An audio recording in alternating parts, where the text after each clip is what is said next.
Thank you.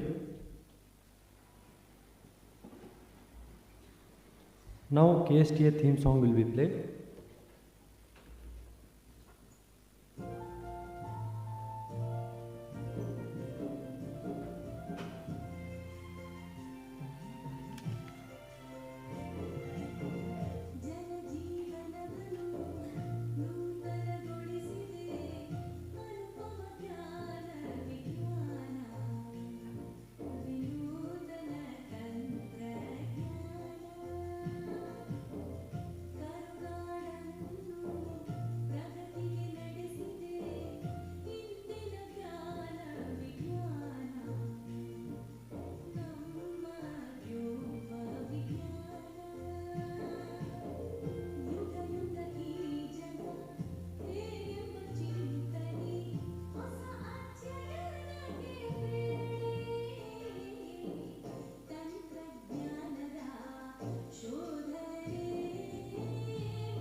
Written by Professor Dodrangegoda and sung by Miss famous singer M.D. Pallavi.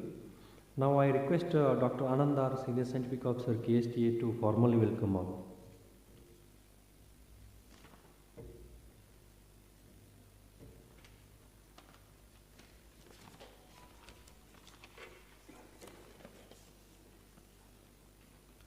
ಎಲ್ಲರಿಗೂ ನಮಸ್ಕಾರ. Today we are here for inauguration of 5-day workshop on statistical data analysis for research work. This inaugural function is presided over by our beloved Chief Executive Officer Dr. A.M. Ramesh, who is guiding us and encouraging us in all our KSTA programs. I, on behalf of all the participants and on my personal behalf, extend a warm welcome to this inaugural function. Welcome you to. We have with us Professor Kstacademy Mishra, Senior Research Data Scientist, Jet Propulsion Laboratory, NASA, USA, as the chief guest. Mr. Kstacademy Mishra is a Senior Research Data Scientist at NASA, Jet Propulsion Laboratory.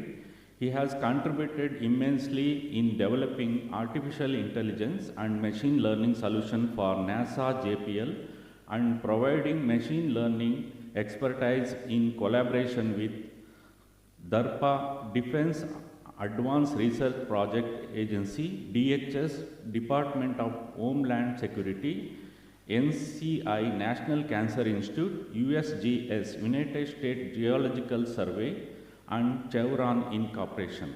His area of interest include data retrieval, search engines, natural language processing, graph-based algorithms, and time series analysis. More recently, he has worked in popularizing and infusing new technologies such as large language model into the JPL ecosystem.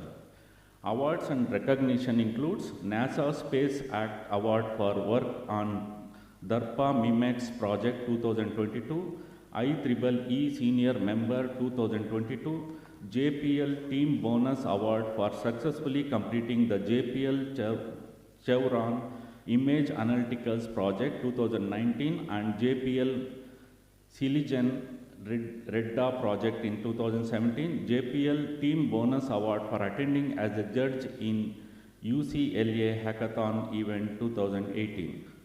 Patents includes lead inventor for the US patent converting unstructured technical reports to the structural technical report using machine learning, lead inventor for patent root cause analysis tool for alarms. He has successfully completed various projects that includes artificial intelligence for critical mineral assessment, document digitization, alarm management, artificial intelligence agent, ADRE, cancer biomarker research lab, CAS, deep web search engine, MIMEX, a decade of data search, JPL technology infers large language models. With this big background, I, on behalf of all the participants, KSTA, and on my personal behalf, I welcome you, sir.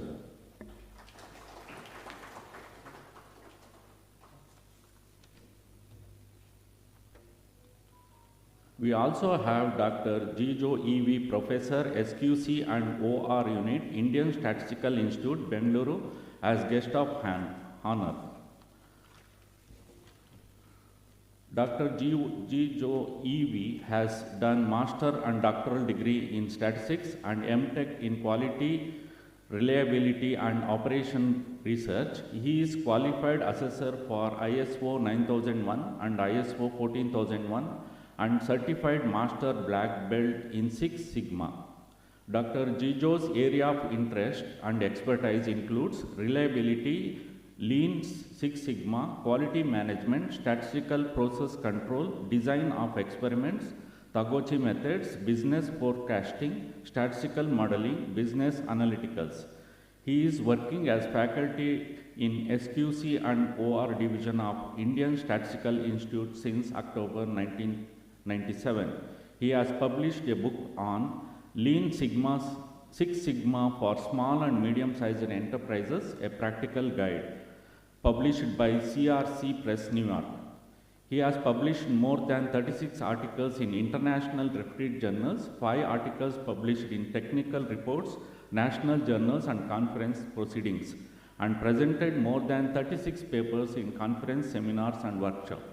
Dr. Jijo is a member of editorial advisory board for International Journal of Lean Six Sigma, Emerald, International Journal of Quality and Reliability Management, Emerald. He has been a regular review for more than 10 international journals. He has served many industries as consultant, trainee across India. With this big background, I, on behalf of KSTA and on behalf of all the participants, I welcome you, sir.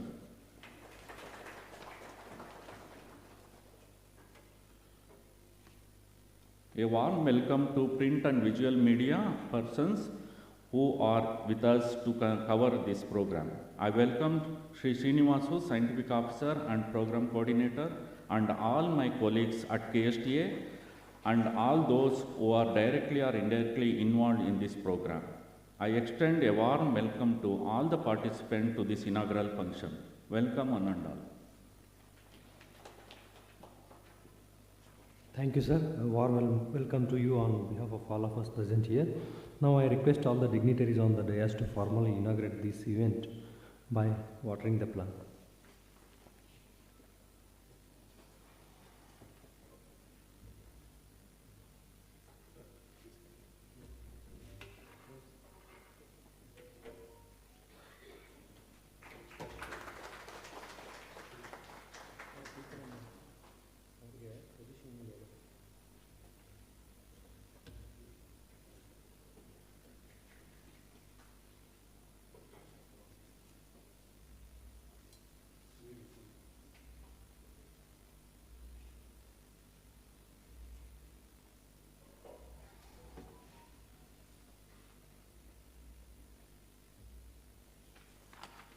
Thank you very much, sir. Now I request our today's chief guest, Dr. Kstacademy Mishra, to deliver the address the gathering.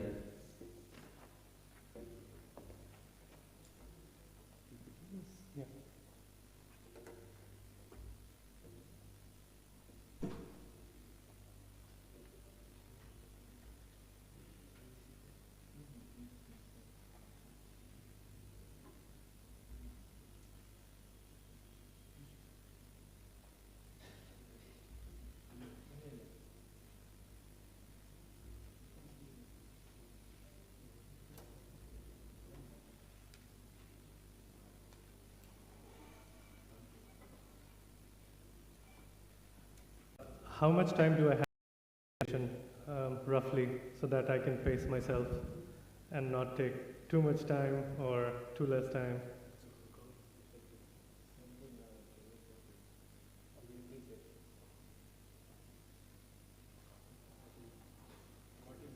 Forty minutes. Okay. So I think that's. Hello. Am I audible? Okay. Hello. Okay. This works.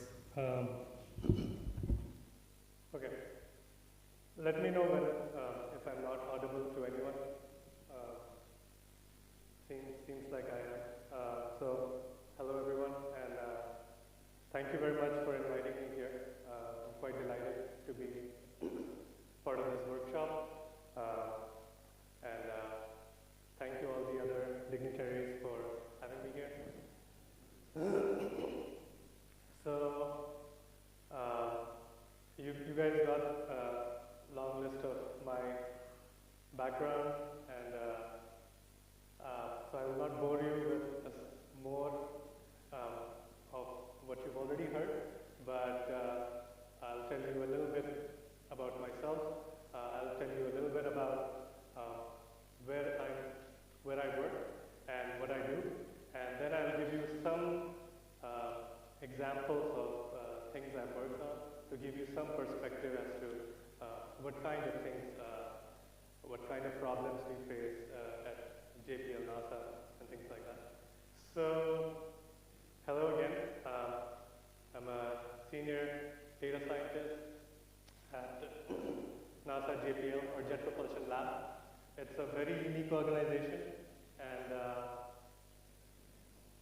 it's very unique because it's the first NASA center in the US, and not only that, it's also part of Caltech, or California Institute of Technology. You guys must have seen Big Bang Theory, so you probably know Caltech through that. And because it's so unique that it's part of NASA as well as Caltech, there's a name for it in the US. It's called FFRDC, or Federally Funded Research and Development Center. So I'll tell you what it means more. But a little bit more background on, sorry, a little bit more background on JPL is that in 1943, it was first referred to as Jet Propulsion Lab in a proposal to the US government by Caltech, and there they wanted to do reverse engineering or the analysis of German V-2 missiles during the Second World War. And so this organization was basically, they were working on propulsion technology and rockets. And it was a lab of Caltech at that time. In 1958, January, they sent the first satellite for America called Explorer 1. And at that time, NASA didn't exist. So in October, NASA was created by the US government. And till then, JPL was still working as a lab for Caltech and as a contractor for the military. But in December, it was transferred to NASA. NASA said, you should become the first NASA center. And Caltech said, why would I give you guys one of our leading labs? So NASA said, why don't you manage it for us? And we will give you the money. And you can also get the logo. So that's how this unique organization called JPL was created, and till this day, it operates in the same manner. So you guys have also, you must have heard of this organization in terms of Mars exploration projects, more recently Perseverance, and before that Curiosity. So all the Mars rovers are built in-house at JPL. They used to be really big in propulsion, but now they're really big in robotics. And we do very less propulsion, but the name has stuck. So now within that organization, a little bit about what do I do and where I work. There's an Information Technology and Solution Directorate. Under that, there is an Artificial Intelligence Analytics Innovation Development Organization. And under that, there's an Artificial Intelligence and Analytics Group. And I work for that group. Now, what do they do? So, as someone who's very interested in natural language processing and language and how computers can understand language, you can see there's some keywords. There's information, there's technology, there's innovation, there's AI, there's analytics. That's pretty much what we do. They've made sure that they've put all these keywords in the names of their groups and division and directorate and everything, so it's self-explanatory. But in general, what we do is we infuse any new technology into JPL ecosystem.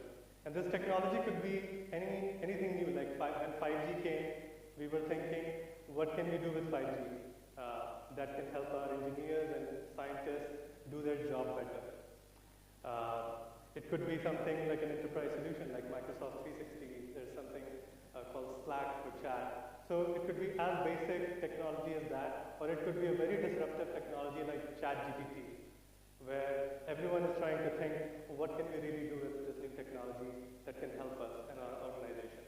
So all these decisions, all these thinking, all these trials, testing, all of that we try to do for all of JPL. Then also what we do is AI, machine learning, analytics. So sometimes we try to find such solutions if they are available in the open source, or if we could buy a tool, how it works for JPL in general. Or if there's nothing available, then we get down to reading papers and developing and applying those papers and creating those custom solutions as well. So if something doesn't exist, we create it. So that's the AI/ML part of what we do. The third thing is very interesting, and I'm going to be talking also about this in much detail with an example, is we do collaborations with other government agencies. This is where a lot of my work has been in the past. And so what a lot of people don't know about Jet Propulsion Lab, because it's such a unique organization compared to all the other NASA centers, it can do core research, which doesn't have to be related to space. But the only clause is that whatever research you do, it has to then funnel into the space research. It should improve the space research, it should improve Earth science, it should improve planetary science in some way down the line. And so 10% of all the projects that we work upon, the money comes from other government agencies, like federal agencies, state agencies, and sometimes also private partners. So these are some of the partners that we have worked with in the past. DARPA is a big one. It comes under the Department of Defense. They do any type of new technology implementation for military in the US. They were popular for something called ARPANET, which later became the internet. So they do a lot of projects which are high risk and high reward. So even if the technology might not exist in the next 5 years, next 10 years, it's really difficult thing to implement and to research. They still will take that project, they'll give the money, so so that we push the boundary of the state of art a little bit.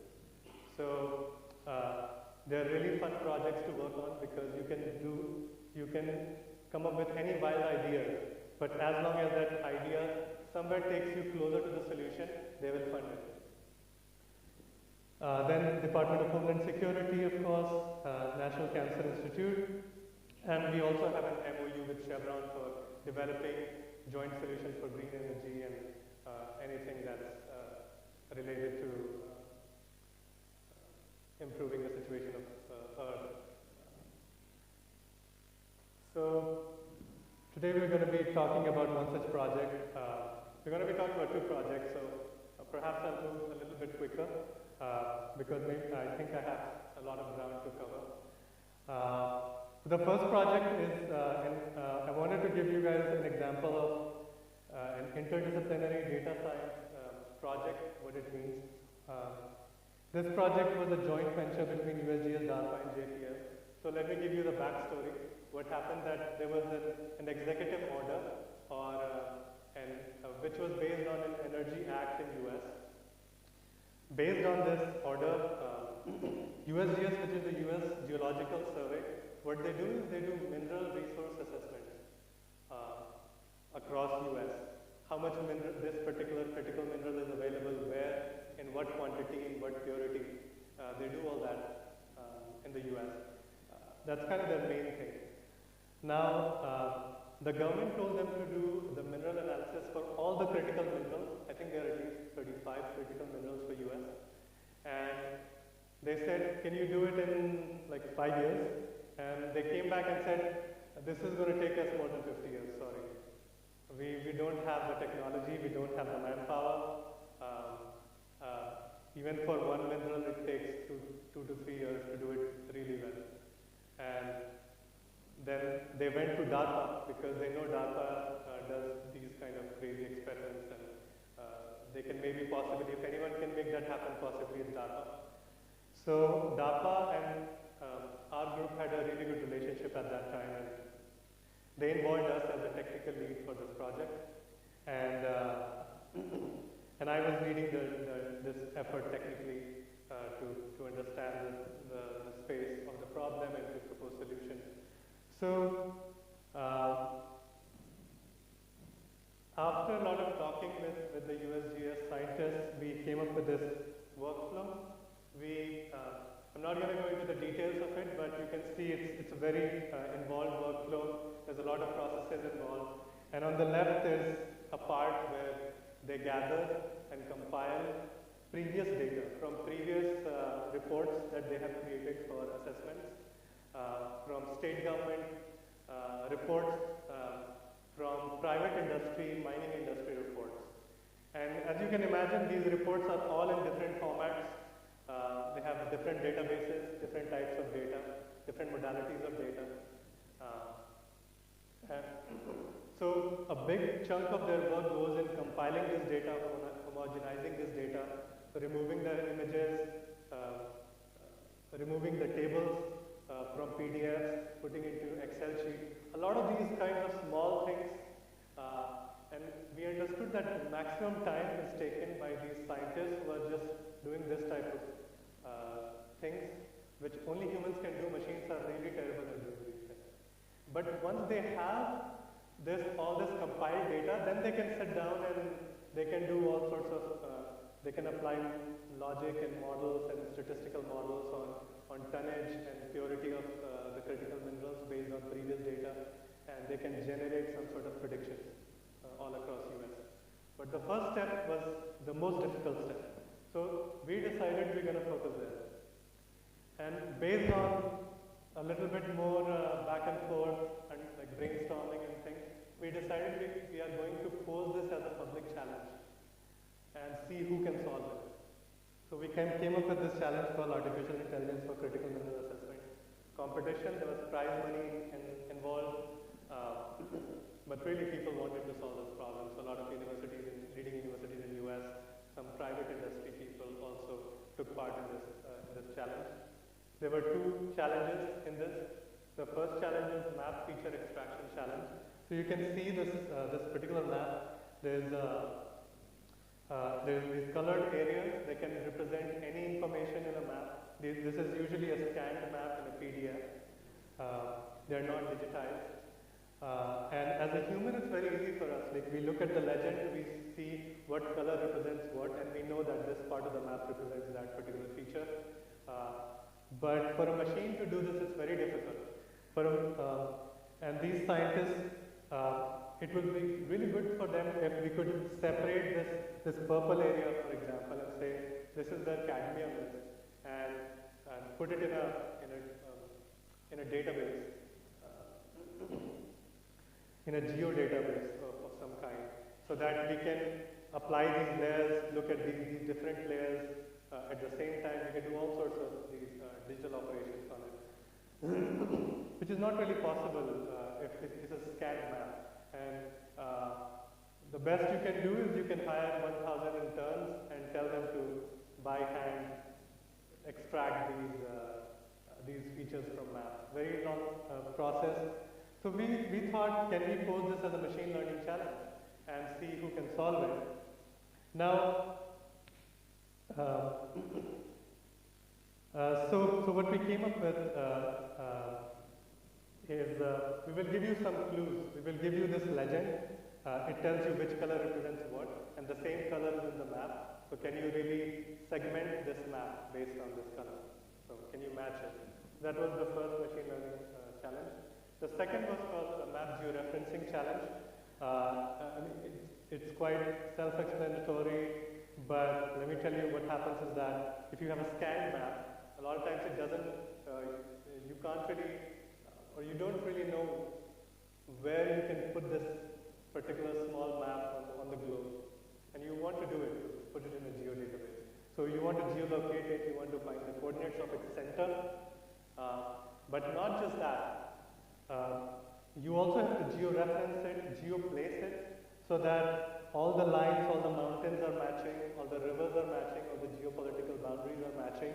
So you have to fix the projections, you have to fix the scaling, you have to do all sorts of transformations to place it correctly, not only at the right location, but in the right format. So that was the second challenge. We said we'll give you a bunch of maps. There's a lot of information on these maps. What are the clues here? The clues are that there's sometimes coordinates in these maps. Then there is sometimes geolocation names. And also you can see there's the structure of the map itself. So can you really guess where the structure belongs to in the whole wide world?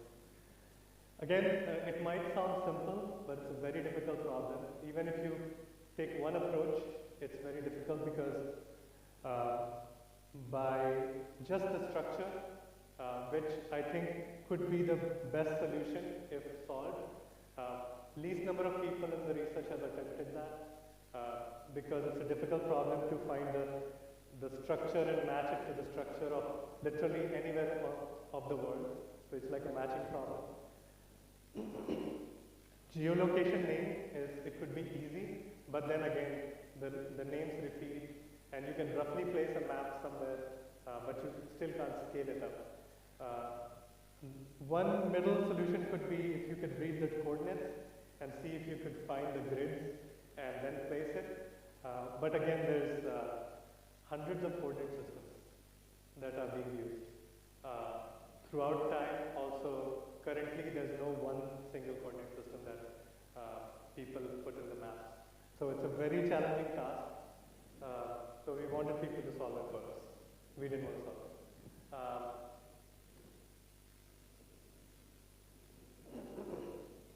So what can a data scientist or someone who's trying to solve this problem from the technical machine learning AI standpoint, what are the things that we need to do here? So as you can already imagine, defining and designing the technical challenge itself is a big issue. You can literally design hundreds of small machine learning problems out of this whole workflow of what the USGS scientists do.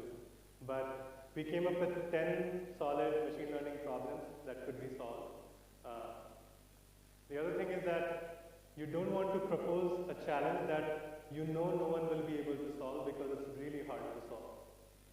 It's just unattemptable. There's no state of art for it, and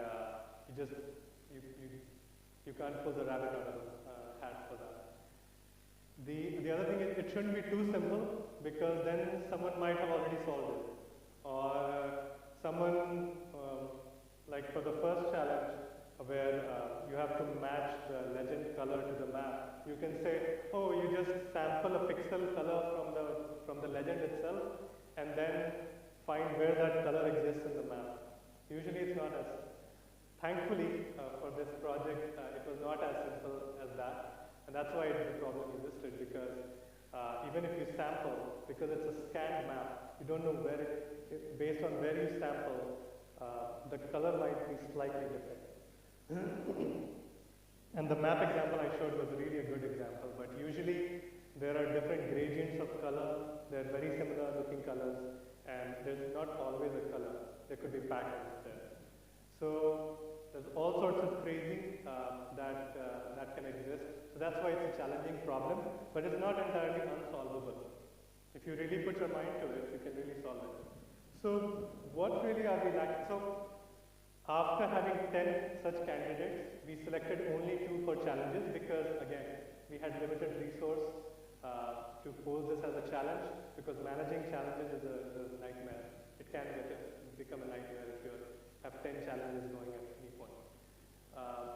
So now you have to annotate a lot of data to produce this tagged data set with ground truth so that a machine learning model can learn from it. We ended up doing it for this challenge. Again, it was not an army of interns, but it was an army of us who were part of the project, who were annotating the data ourselves. And a very critical part of this was that JPL was not an expert in USGS or mineral assessment. A lot of us, we didn't know what they do exactly. So this knowledge transfer had to be done really fast, sometimes in a matter of a month or even less. So we quickly have to understand what these people do. If we don't understand them, we cannot propose a solution to these people. And so we had to do that, new domain understanding, because they didn't understand machine learning and we didn't understand critical mineral assessment.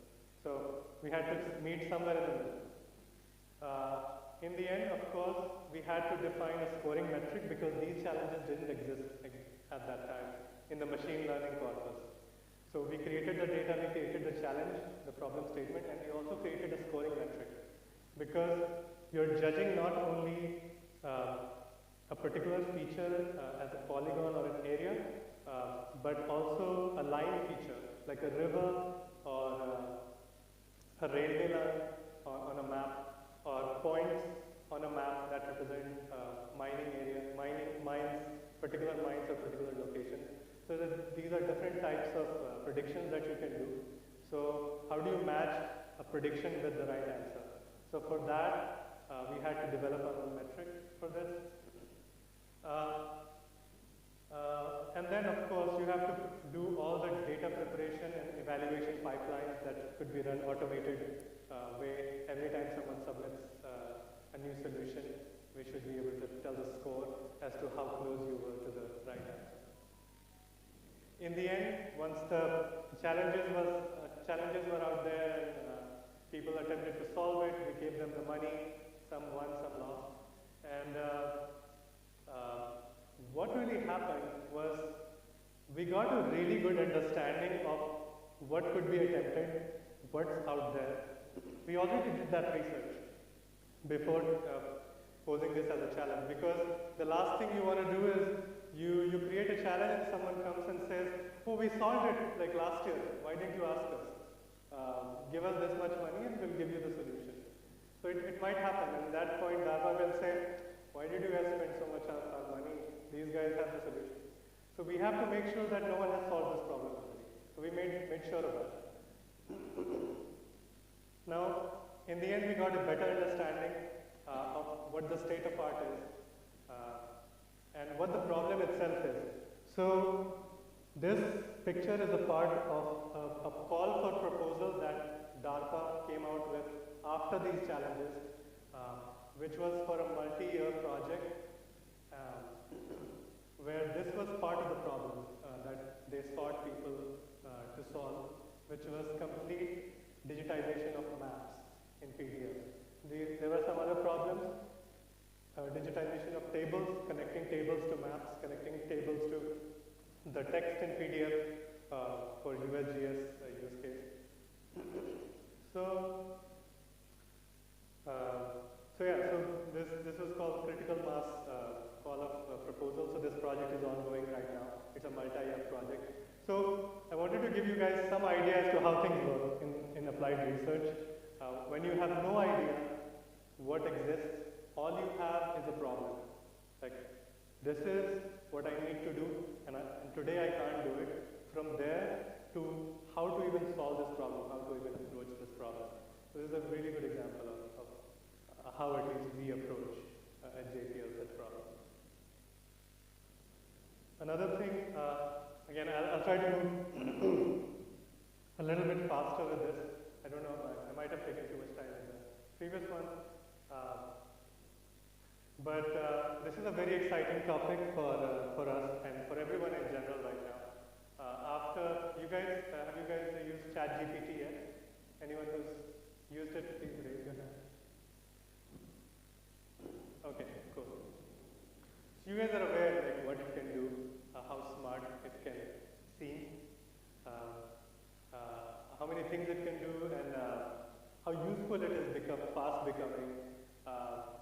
There's a marketplace that ChatGPT started of all the apps that you can build using this one technology, and there's already 3 million apps there. I don't know who these people are who are creating 3 million apps.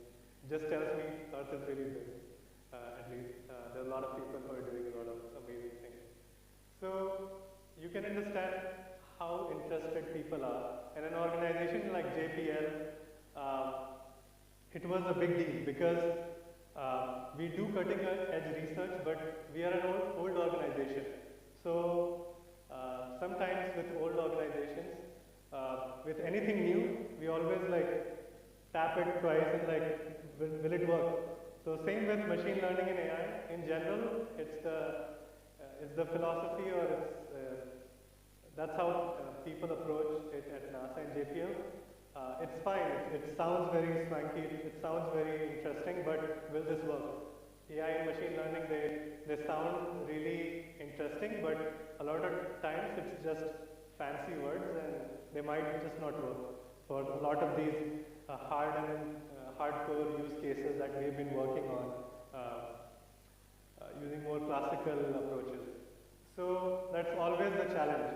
But what ChatGPT did was that from this perspective to will it work to now they started asking, what can we do with it now? I'm completely trusting it now. I have no trust issues, but just make it work now. And so it became the protagonist or the actor, the main hero of the movie. We're having technical difficulties. Hello. Should I continue? Yeah, okay. Okay, so we established two different efforts. One was called LLM Shop, which was spearheaded by the organization that I belong to.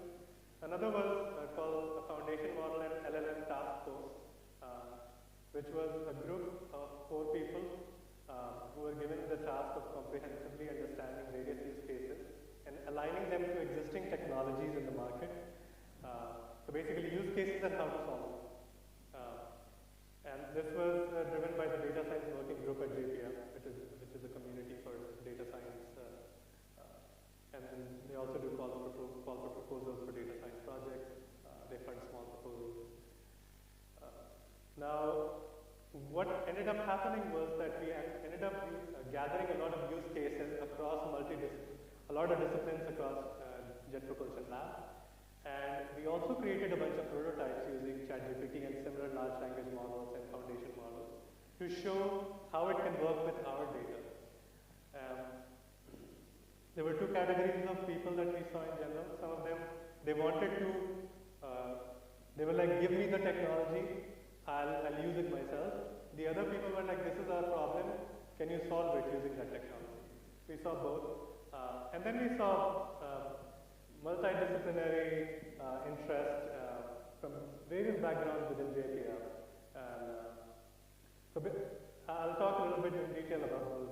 But before, one very huge ask that emerged out of this effort that we understood was that in general ChatGPT, when you ask it a question, it has it has seen a lot of data from the internet already, it has been trained upon it, and then it gives you an answer. But people were not interested in that. The scientists and engineers at JPL were like, it's fine, it's good for chatting when you're feeling lonely, but we want to do hard science there. So there's a lot of issues with hallucinations, which referred to again. So they were interested in like, can we really work and answer the questions based on our own data? So replace the internet, put up my data there. So can we do that? So a lot of our prototypes were around the same ask. There's a physical oceanography distributed archive on the internet, which has a lot of ocean public data gathered by Jet Propulsion Lab. And so we created a prototype where we asked it some of the questions, technical questions based on the reports that it has. And we saw that it was able to answer the questions on that data. And not only that, it was able to point us to the right paragraph and the right PDF as to where it actually found the answer. Because a lot of times scientists say that it's giving me an answer, but how do I know it's the right answer? I don't know all the science. And if I already knew the science, then why would I ask it the question? So is there a way so that I can quickly verify that the answer is coming from the right place? So we showed that it's possible. Now, what were the different disciplines where we did these use case gathering and prototyping? There were software engineers. They wanted to find code vulnerabilities. The engineers, they wanted to do fault root cause analysis. There's a problem reporting system. So all the missions, any problems they have faced in the hardware and software and during testing, they're reported in a database in JPL. It's called PRS. And from time immemorial, it has been gathering data. Who has solved a problem, when the problem arrived, what was the solution, they document everything. It's such a good resource so that if any new problem comes up, instead of again an expert looking for who to call, what could be a potential solution, we can now ask the questions that who solved this problem in the past, who solved a similar problem, how did they solve this problem? If this is a problem, what subsystem, which system this problem occurred in the past? That can quickly bring us to the solution. And this could all happen through natural language. So that's what engineers were interested in. Now the scientists were interested in the questions like doing gap analysis. What research has not been done so that we can do that research?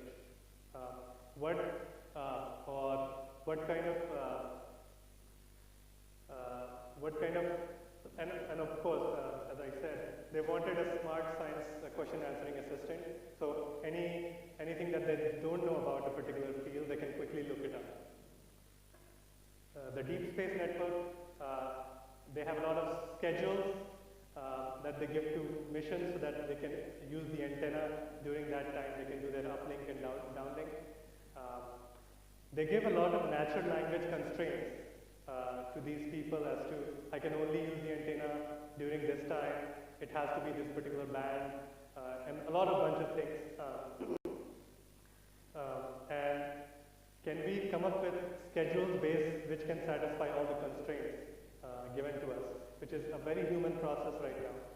So can we automate that? In robotics, can we do natural language control and testing? And of course, with management people, they always want to understand who the experts are in particular fields in JPL. like for large language models, for robotics and such. And if there's a call for proposal, what kind of call for proposal should I put out there? Where is the need in science and technology where there has been least amount of research? There has been a lot of demand for that kind of research. How do you find that quickly at a high level? So that you can allocate your funds there. That has been a very big ask at the high level at JPM. And again, the commercial offices want which employees have industry connections so that they can exploit it for building connection with JPL to the industry and other agencies. So the big discussions were mostly around data security. A lot of data that we have is proprietary. They cannot leave our servers. So this model is sitting somewhere in the cloud. How can our data go to their cloud and then give us back the answers? So how do we actually solve this problem? That's actually a big discussion that's still going on. Verifiability hallucination. ChatGPT, as you might have seen, sometimes when there is no answer, it might still give you an answer. If you ask a science question, sometimes it creates a paper or a publication that really doesn't exist. But it seems very plausible because it looks like a legit paper, it should exist, but it doesn't. So these are known problems for ChatGPT, so how do you get around those problems? Because when you're using things for science and technology, and also for medical field, you want the correct answer, you want traceability for this answer, you want that trust. So how do we do that? Then again, should we buy a solution which is fully managed and we have to pay by some industry? Or should we wait because this technology is so disruptive and it's very dynamic so that it's changing every month. Every month something new is coming up in open source in the industry and it's really hard to catch up. So is it a good idea to spend a lot of money at this point or should we just go to sleep for 2-3 months and wake up and see how the world has changed again? So that's another question. Or can we start doing some development around this? So again, the big questions were around the infrastructure, what kind of possible workflows. I will not go into all the details of the workflows that we come up with and we have used, but should we use an open source solution? Open source is doing really well in this arena. Again, should we do a fully managed solution or should we build something custom that's somewhere in the middle? So the big talks at JPL are around these topics currently going on. We're trying to solve these problems so that everyone can benefit from whatever we come up with. And that was the end of my slides. I'm at 38 minutes, so I'm quite close to 40 minutes. So I didn't plan it, but that's good. So any question or anything I can entertain. But that's it. Thank you.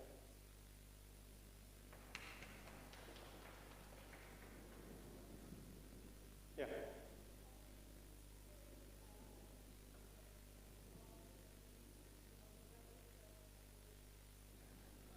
I only heard the satellite imagery part. Yeah.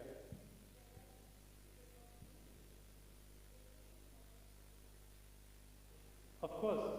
So not in the large language model, but the larger field of research is called foundation models, where the idea is to do a type of self-supervised or unsupervised learning approach, where you look at a bunch of images or text, and there are ways in which you can, you don't need any ground truth, and as long as you see enough amount of data, your model has enough number of parameters, and you spend enough millions of dollars, you can come up with a foundation model that can understand the underlying principles of satellite imagery, different types of satellite imagery, and once it does, then it can do all these downstream tasks that you're talking about and automate a lot of these things. So yes, NASA has, in collaboration with IBM, I don't remember the name of the exact project, but they are developing some satellite imagery foundation models for that. And in general, I think in the commercial space also, they're working on satellite imagery foundation models. So if you Google, I think you'll find something. And as long as there's a foundation models at this point, then you can solve any downstream task, even if it was not originally trained on that particular task. So yeah.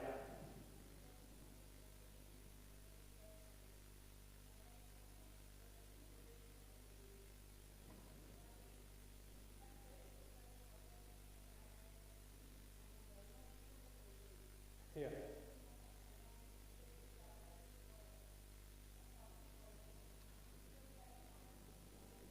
Yeah.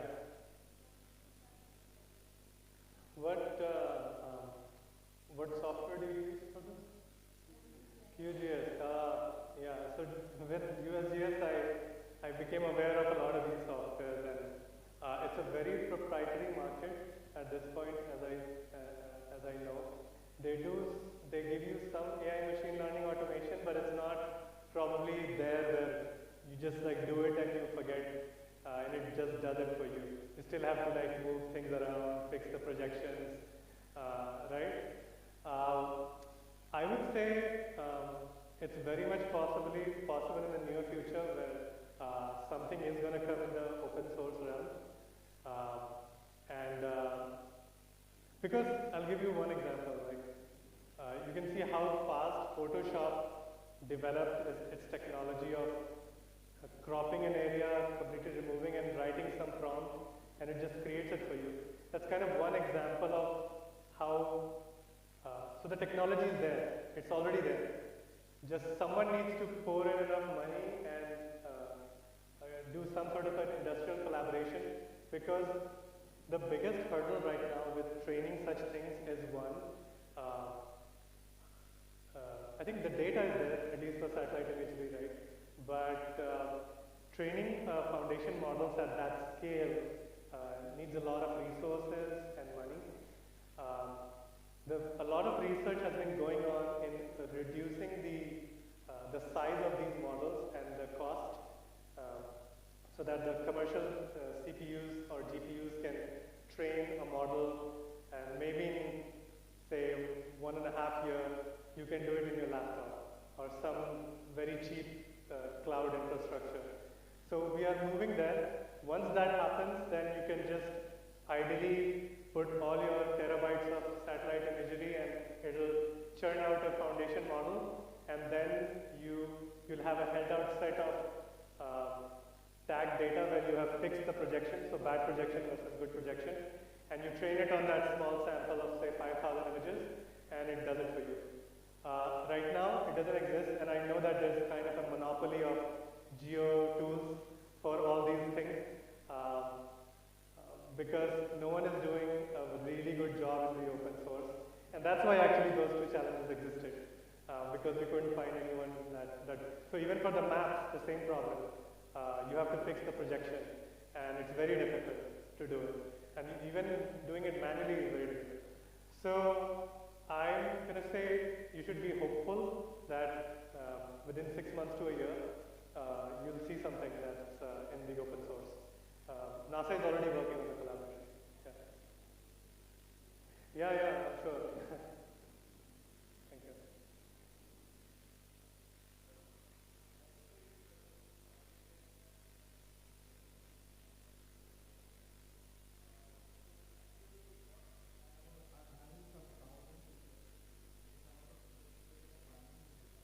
Yeah.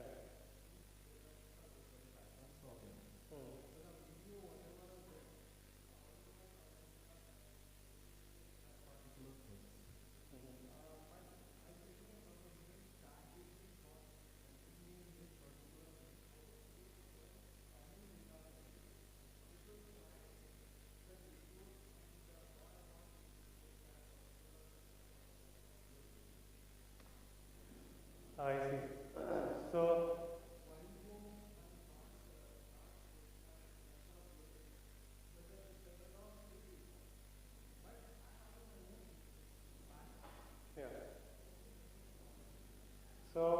if I roughly understand your problem on the technical side of things, then you're probably asking if you have a set of images and then you want to extract some features from your images, right?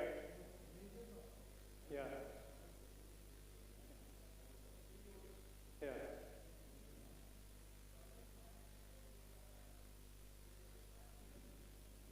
Got it. Can you tell me what the patterns are that you're looking?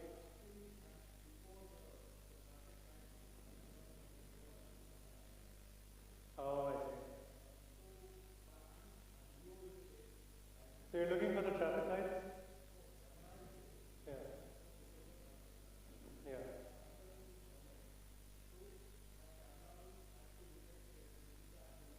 Mm-hmm.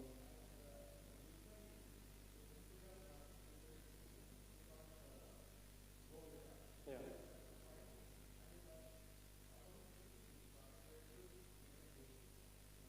I see. So you're looking for cars. So based on your problem, I think you should try to go for an open source model for automated driving cars. So because they already have this downstream task of counting the number of cars and people and such, and this is a segmentation task. What do you call it, machine learning? So it has to segment each car, each feature. It's more or less a very attempted problem.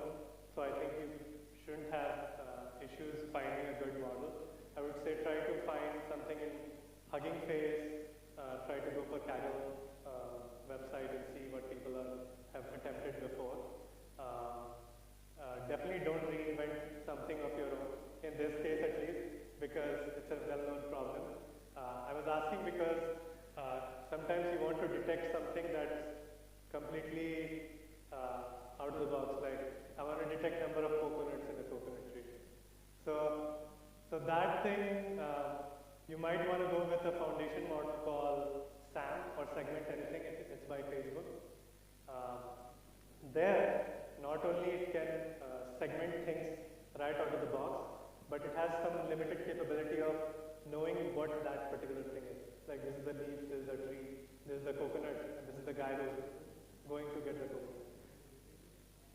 SAM, Segment Anything. So that's another example of a foundation model. Yeah, it can segment anything that it has not already seen. So there's like the categories or classes of segmentation are not predefined. It just can segment independent entities in a picture.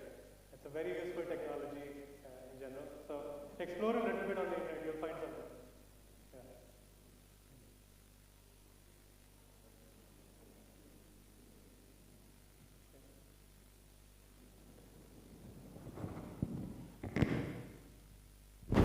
Thank you, sir. Due to interest of time, we'd like to wind up now. The sessions you can ask your doubts and questions during the tea break. Sir will be with us. I thank Dr. Ashtang Mishra sir for briefing about the Jet Propulsion Laboratory and his contribution in that organization. Thank you very much, sir. Now I request Dr. E.V. Jijo sir to address the gathering.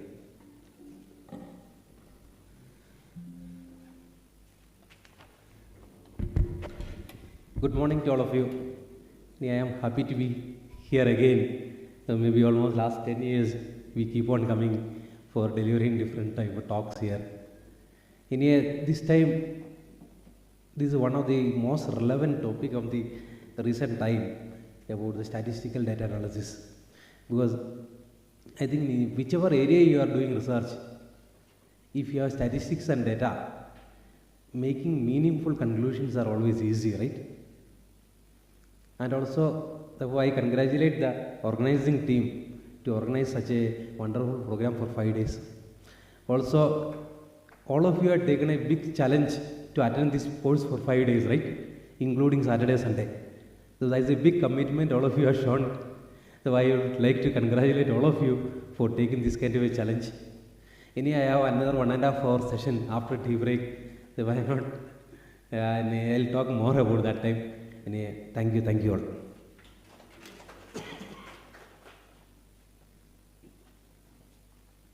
Thank you very much, sir. Now I request our president of this event, Dr. A.M. Ramesh, sir, Chief Executive Officer, KSTA, to address the gathering.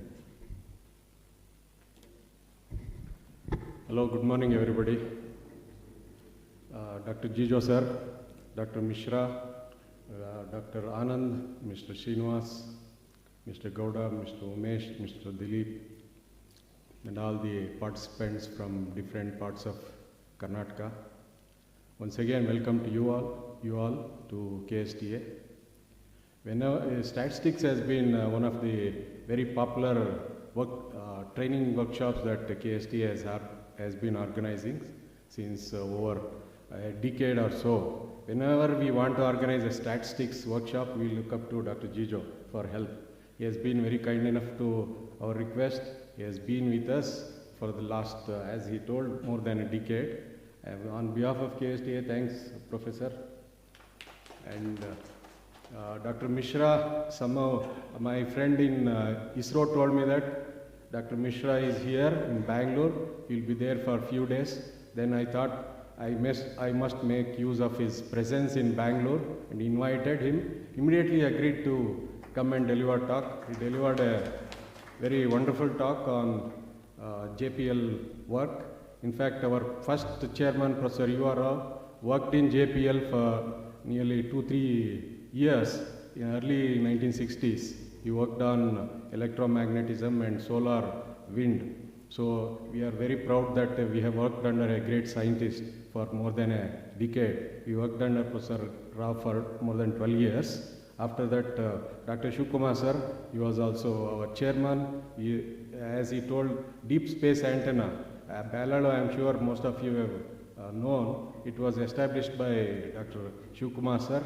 He was director of his track for more than 10 years, more than a decade. After that, he was also director of URSC for 2-3 years. And he was also our chairman for 1.5 years. And our previous chairman was distinguished agriculture scientist, Professor Ayyappan. Under him, we worked for 3 years. Well, statistics, this year itself we are organizing, I think third time we are organizing, because there is a lot of demand for statistics. And we did not publicize much. We got only some 66 entries, registrations for this course. We wanted the number of attendees to be around 50 or 60, because if it is more than 100, it's difficult for trainers to handle. That's why this is quite manageable, and all the 5 days, please attend all the sessions. Only then you will be getting the certificate. And moreover, all our seats are sensor enabled. If somebody is dozing off, it will give off a beep. Then it will make others alert that this person is sleeping. So be alert. And at the end, we will be also organizing a quiz. Quiz in the sense, it is a simple quiz only. Only thing is to know whether you have attended all the sessions and you are attentive, just to know that. And those who attend quiz should get more than 50% marks. Only then you will be getting the certificate. So attend all the sessions, be attentive in all the sessions. Okay? And statistics, as you know, is very important thing. Anybody from agriculture? Agriculture? Yes. I am also from Agriculture University. I joined fisheries in 1980s. When I joined, I thought fisheries science means only biology. But first or second class was only mathematics. So since I had a PCM background, it was not a problem. Those who came from PCB background, they had to undergo a remedial course in mathematics to understand statistics. In spite of undergoing 4 statistics in bachelor's, 2 courses in master's, I am blank now, because we have to have an inspiring teacher like Jijo. Only then we can understand statistics better. Even if your research is good, if you don't have statistical analysis, you won't get published. I can say, if your research is not published, your statistics is not good. So research without statistics I can call lame. without statistics you can't go further. So that's why there is a lot of demand for statistics. I am sure these 5 days, most of the experts from Indian statistical institutes will inspire you. I am sure they will teach you basics to applied statistics. All of you will be highly benefited. So who are sitting on the back seats should come and sit in front to understand better, so that you can have a lot of take-home message for your work, and also you can do well in practicals as well. With this, I wish you all a great stay in KSTA. If you have any problem, we are always there with you to take care, and please take care of your electronic gadgets. Only last year,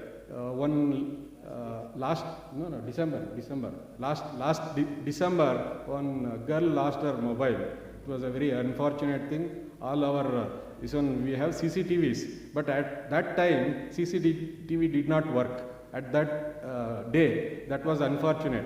But we have rectified it. So anyway, be careful about your gadgets. That's all I can say. I wish you all a great stay, great learning.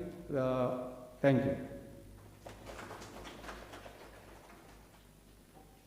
Thank you very much, sir. Now I request Sri Vikesh Srinivasu to deliver a vote of thanks. So very good morning to one and all present here. Respected dignitaries on the dais, dignitaries of the dais, dear delegates of the program, friends, ladies and gentlemen. I deem it a privilege to propose a vote of thanks on this occasion. First of all, on behalf of all of us present here, I would like to thank enormously our source of inspiration and encouragement and our beloved CEO of KSTA, Dr. M. Ramesh sir, for the valuable support and guidance to organize this training program. So, and secondly, we are very much lucky to have Dr. Asitang Mishra sir. Within short notice, he agreed and gave a wonderful lecture. So it is really proud of us, sir, and proud of you also. You are working in Jet Propulsion Laboratory. You came all the way from NASA, and so visited our KSTA and gave wonderful and inspirational speech. On behalf of all of us present here, on my own behalf and KSTA, so heartfelt thanks to you, sir, for accepting our invitation as a chief guest and delivering a talk.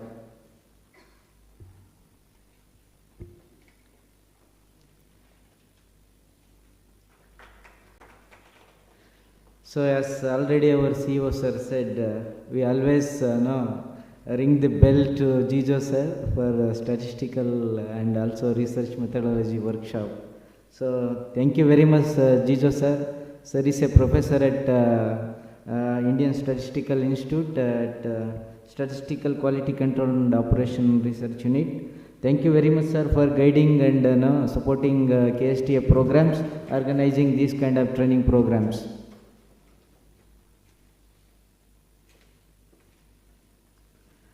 I also extend my hearty thanks to all the resource experts from Indian Statistical Institute, Dr. Bobby Janser, professor at same institute as Jeju sir colleague, and also he actually accepted and also he guided, he structured what to come first and what to come next, like that, the schedule and everything.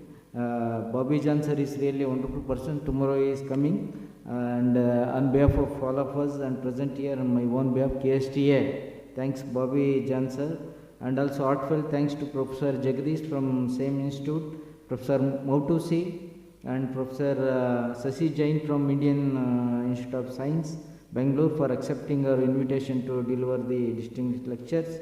I also extend my hearty thanks to all of you, teaching faculty, research scholars and PG students of various colleges, universities and also from reputed R&D institutions for attending this training program. We are very much thankful to all the concerned authorities of the reputed universities and colleges for deputing all of you for this training program. I also extend my hearty thanks to my colleagues, Sri Madhayagoda sir, Admin Officer, Dr. Anand sir, Senior Scientific Officer, Shri Umesh Gadki, Scientific Officer, Mr. Santraj and Dilip Kumar from Account Section, and Mr. Chandrasekhar Murthy, Umesh Kesi, Ms. Leelu, Lobo, and Panduranga, Bharat, Mohan, and also Siddhegoda, and also other KSTS staff for their help to organize this kind of event. Once again, I thank you, all of you, for attending this program. Thank you, one and all. Thank you very much. Also, we would like to thank you, Shri Vikesh Vasuji, who is the key coordinator of this 5 days training program on behalf of all us present here. Now we will be having a tea break. Before that, I request all of you to join for a group photo near the entrance. Thank you.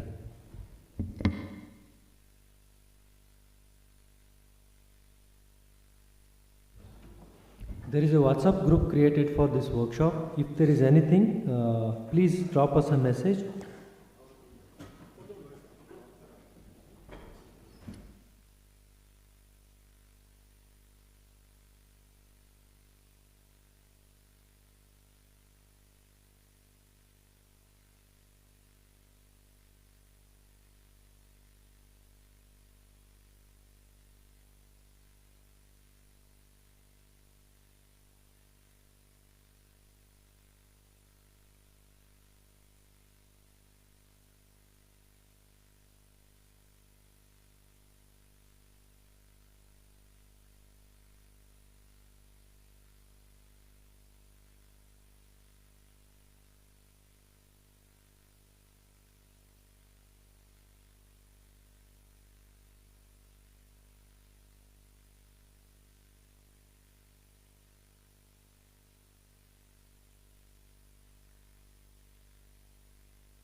Good afternoon. I am audible to all of you. Okay. I have some sound problem. Okay, hope everything is okay. Okay, now all of you are from different type of backgrounds, right? How many of you are research scholars? Can you just raise your hand? Okay. How many of you are faculty? Okay. Then many of you are faculty and research scholar, right? Okay. Now, how many of you are there who does not belong to these two groups? Then you belong to what type of group? Student. Student, right? Okay. So for now our topic of discussion is statistical analysis or research work, right? Whether you are doing research formally or not, throughout the life we do research, right? Correct or not? And sometimes we register somewhere and we do research, we get a degree. Otherwise also from birth onwards we only keep on doing research. My talk is only for maybe maximum 1.5 hours, and this is the first time I am coming to KST. I only talk some non-statistical things, okay? So I only talk about some introduction to research, and I only talk about maybe some basics of data. And then another 3 faculty from my institute is coming from today afternoon onwards, and they'll tell you a lot of statistics. Okay. Okay. Now, since the topic is on research, how you define research? Yeah. Yeah, there is a very good definition, yes.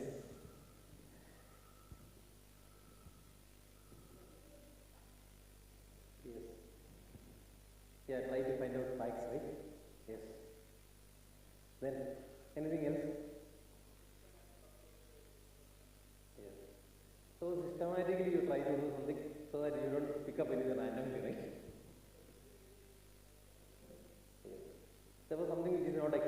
right? Yes. Then, anything else? Yes. Yeah, finding answers to questions, yes. This is another type of research. And maybe historically or maybe from our Vedas time onwards, this is what people try to do, right? Maybe if you listen to Bhagavad Gita, there Bhagavan is only answering questions to Krishna, right? So at every time in life, whether you are doing a degree of research or anywhere, people try to find answer to questions, right? So basically we can say, when you talk about an academic research, any research can be of many types, right? Because see, I want to go home from my office every day. Therefore, we try to do research to understand which route I should travel so that I have minimum problem, minimum traffic, faster I can reach, right? This is also research. But if I do this research and if I submit it somewhere, I will not get a degree, right? That's the only difference. Therefore, in this way, many times in real life, we keep on doing research. But when you talk about an academic research or a formal research, what do we do? There we can talk about a research can be a systematic method consists of studying the problem. So we start with a problem. Or if you don't get a problem, you start reading something, you get a problem, right? And then, because see, many a times, all of you who are doing research, the first question comes to our mind when you start thinking about research is that, what problem I should work with, correct or not?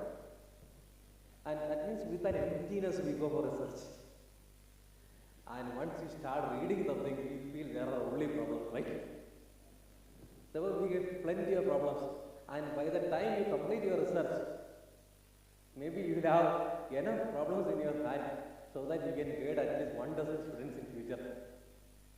Therefore, in this way problem comes. Therefore, problems are existing. Only thing is we are not realizing that. That is a fact. Everywhere, any topic you work with, whether you are in statistics, whether you are in management, whether you are in engineering, or whether you are in artificial intelligence, any area, there are problems, there are requirements. But many a times we are not able to appreciate that and identify that. Therefore, when you do a research, we study problems, then we formulate hypothesis. What is the meaning of hypothesis?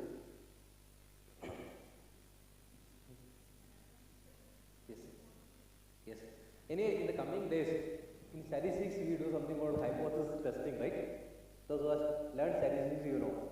So there we do a lot of tests like F test, T test, all type of thing, right? So when you are using any software and all, if you just tell them to do a test, software easily will do a test and give a p-value, right? So doing test is not a difficult thing at all right now because you have a lot of software available. Formulation of hypothesis is the most important thing, right?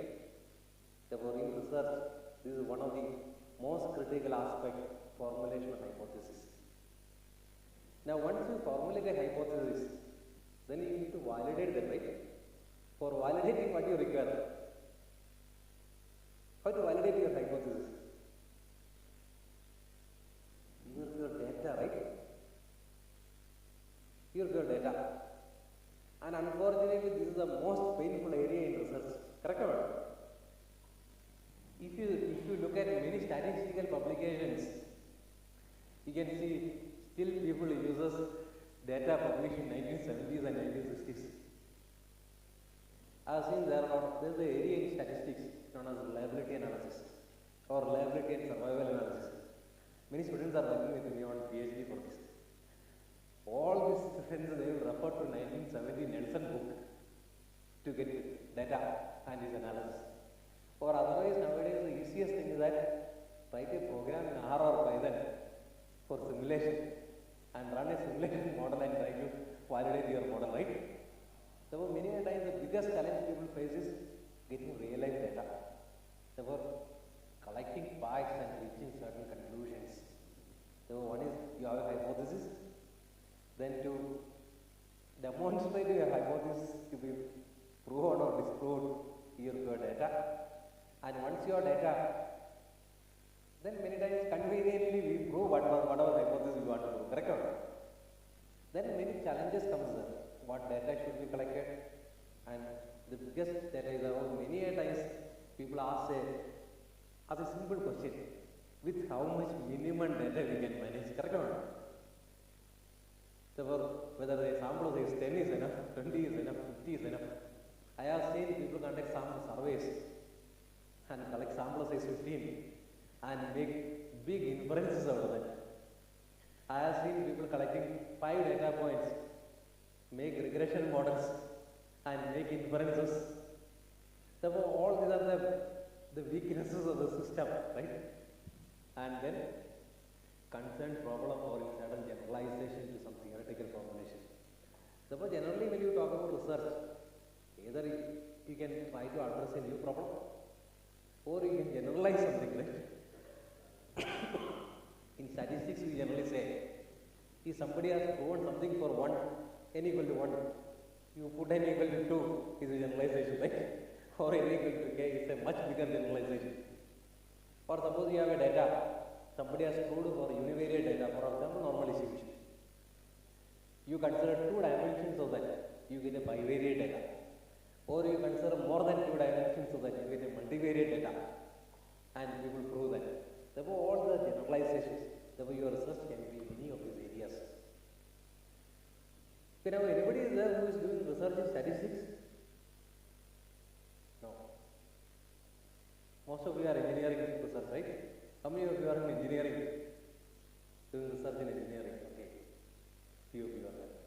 Then social science? Few of you are there. Then in commerce area, arts, commerce, management.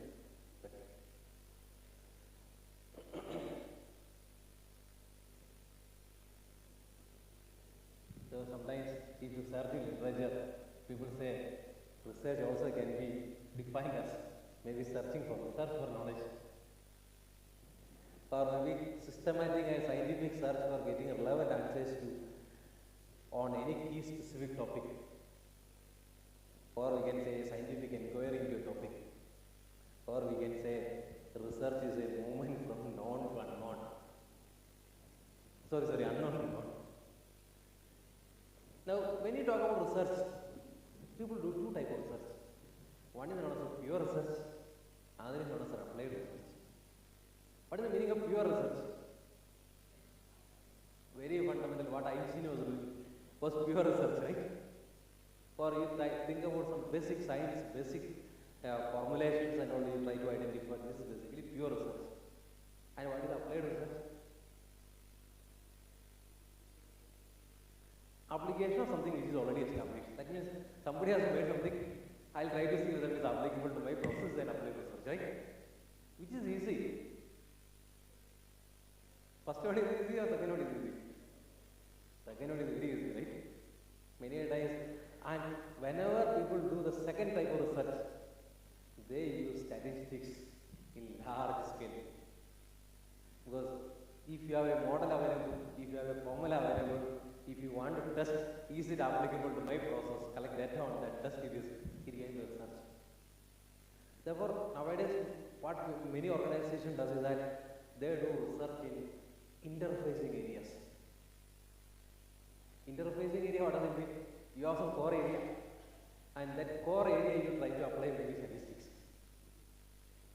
Like I have few students working with me, they are registered in BTU, all are engineers, but I am basically a statistics person. And then they try to do engineering applications in statistics. Statistical applications in engineering. For example, see somebody was doing a research about how do you make alloys. So, in your engineering metallurgical lab, you can make a lot of alloys, and that is an engineering process. Therefore, now how to statistically arrive at the optimum engineering alloy, this kind of things people are doing research. For in this way, there are many areas where people try to look at the interfaces between engineering or management and the relevant statistical applications. So that even if you don't go deeper into the particular topic, you can make some conclusions, and you can make a lot of good publications. All the people who are doing research, you started making a lot of publications, I know. So now anywhere if you send a paper for publication, they ask for real data analysis, right? So and how do you get real data? You need to either directly collect, or you need to conduct survey, or you need to depend on some published sources, right? Therefore, in this way, when you look at the pure research or applied research, therefore nowadays most of the people do research in the applied area, right? Not in the pure area. For the pure area, when you talk about research, that is basically an original invention. Maybe in statistics, if you talk about you identify new distribution, can be a research area, which once upon a time process CRA was doing. And if it is engineering area, maybe you try to identify a new phenomenon. So that can be a pure research. And applied research can be any application of an established theory or established method in a particular scenario can be an applied research. Therefore, the research can be broadly classified into two categories. But there can be many more classifications for other ones. Okay, now, basically, if you are in the applied research, what are the broad steps that can be followed for making a research program? Maybe in an applied research, most of the time we start with defining a problem, right? So we have a problem, and then with that problem, we try to search for literature.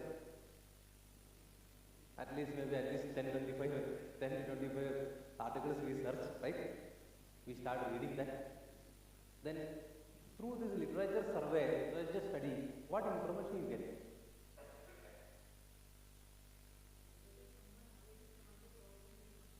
Yes.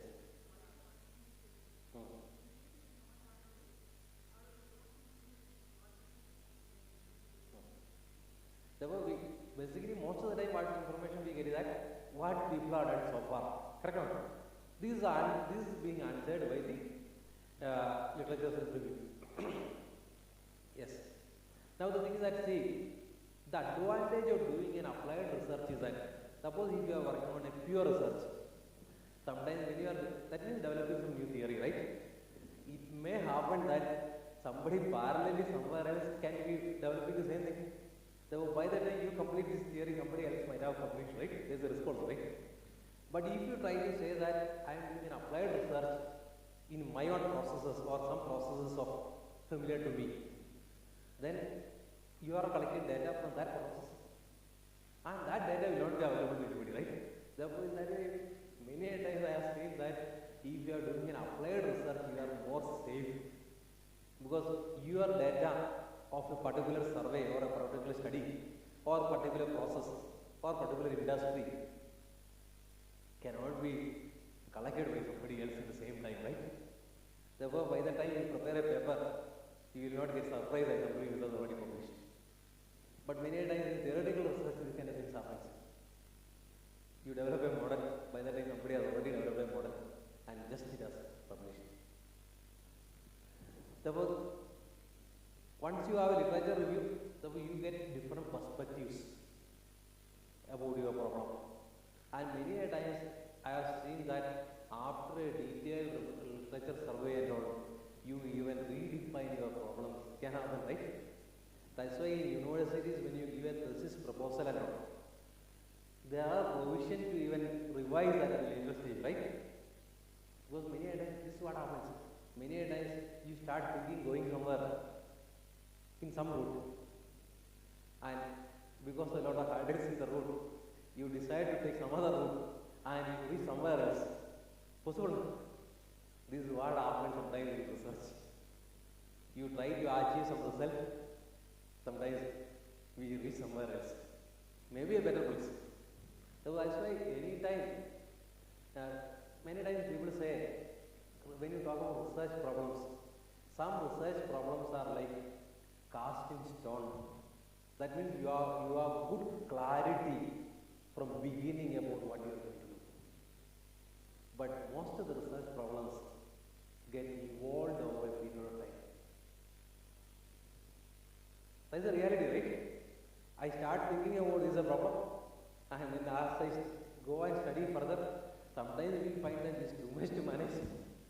we try to dilute. Sometimes we find that somebody has already worked on this, yeah, I try for an extension of this. Or sometimes we feel that it's very simple, not enough for one PhD. All this happens, right? So that way, basically the evolution, things get evolved as we go ahead. But there will be, but if somebody tries to do a pure research, and sometimes you have good clarity on the problem from beginning to end. Otherwise, never don't get disturbed and not thinking that why my research is not getting completed, right? Because I joined ISI in 97. From that time onwards, I started seeing people who are doing research, who get frustrated, who try to commit suicide. So all kind of things will happen over a period of time. Because see what happened, all faculty members who are doing PhD, you have no risk, right? Anyhow, you have a job, whether PhD is completed or not completed, still you can go on. But if you look at a research as a part of a full-time research, suppose think about the situation, I have seen some people who take minimum 5 years in a good institute will take, sometimes it will go up to 7 years or so. Suppose at the end of 5 years, if you find that nothing is there in your hand, but it's a big challenge, right? Suppose that's why ask people go ahead and research. And sometimes it may happen that the grade will retire and go. For grade, get a better opportunity, go and join somewhere else, and you don't get a substitute. All because most of the time the research is grade dependent, right? And in this way, many challenges we face during the research period. So now how to overcome all these challenges is another big research area, right? So in this way, once you go ahead, therefore, when you try to talk about the formulating hypothesis based on literature and all, many a times what happens, after you go through literature, and many a times when you write thesis, first chapter is only for literature review, right? So that gives you a lot of insight. And I'll tell you another thing, that is the only time you start reading extensively, right? Suppose you are doing research today, this may be for 5 years you will read a lot of articles. Then who will read later on? Later on only your students will read, you don't read. Correct? Therefore, this is whoever are doing research and all, this is the best opportunity or this is the compulsory opportunity for you to read. After that, you just mark something, read abstract and tell students to read, right? This is what is going to happen once you start grading PhD scholars and all. Therefore, once you start realizing and understanding what is there in the literature, then we frame hypothesis. And then we have different type of research method. Earlier, people used to have only one type of research method, they collect data and try to do. Therefore, now, even there are books available, what are the different type of research method. And many times, those who are doing practical research and all, they try to do something called case study research. There is a beautiful book written by Y.I.N. He talks about case study research. Therefore, case study research, what does it mean? You take a theory. For example, think about the situation. I belong to a department known as Statistical Quality Control. And all the faculty coming from ISI, all of them belong to my department. So there what happens, there are a lot of theory available in industrial statistics. Therefore, we try to take some problem, and that problem, some theory, and we try to see whether it can be, suppose an industry comes with a problem. So a lot of industry projects come to us.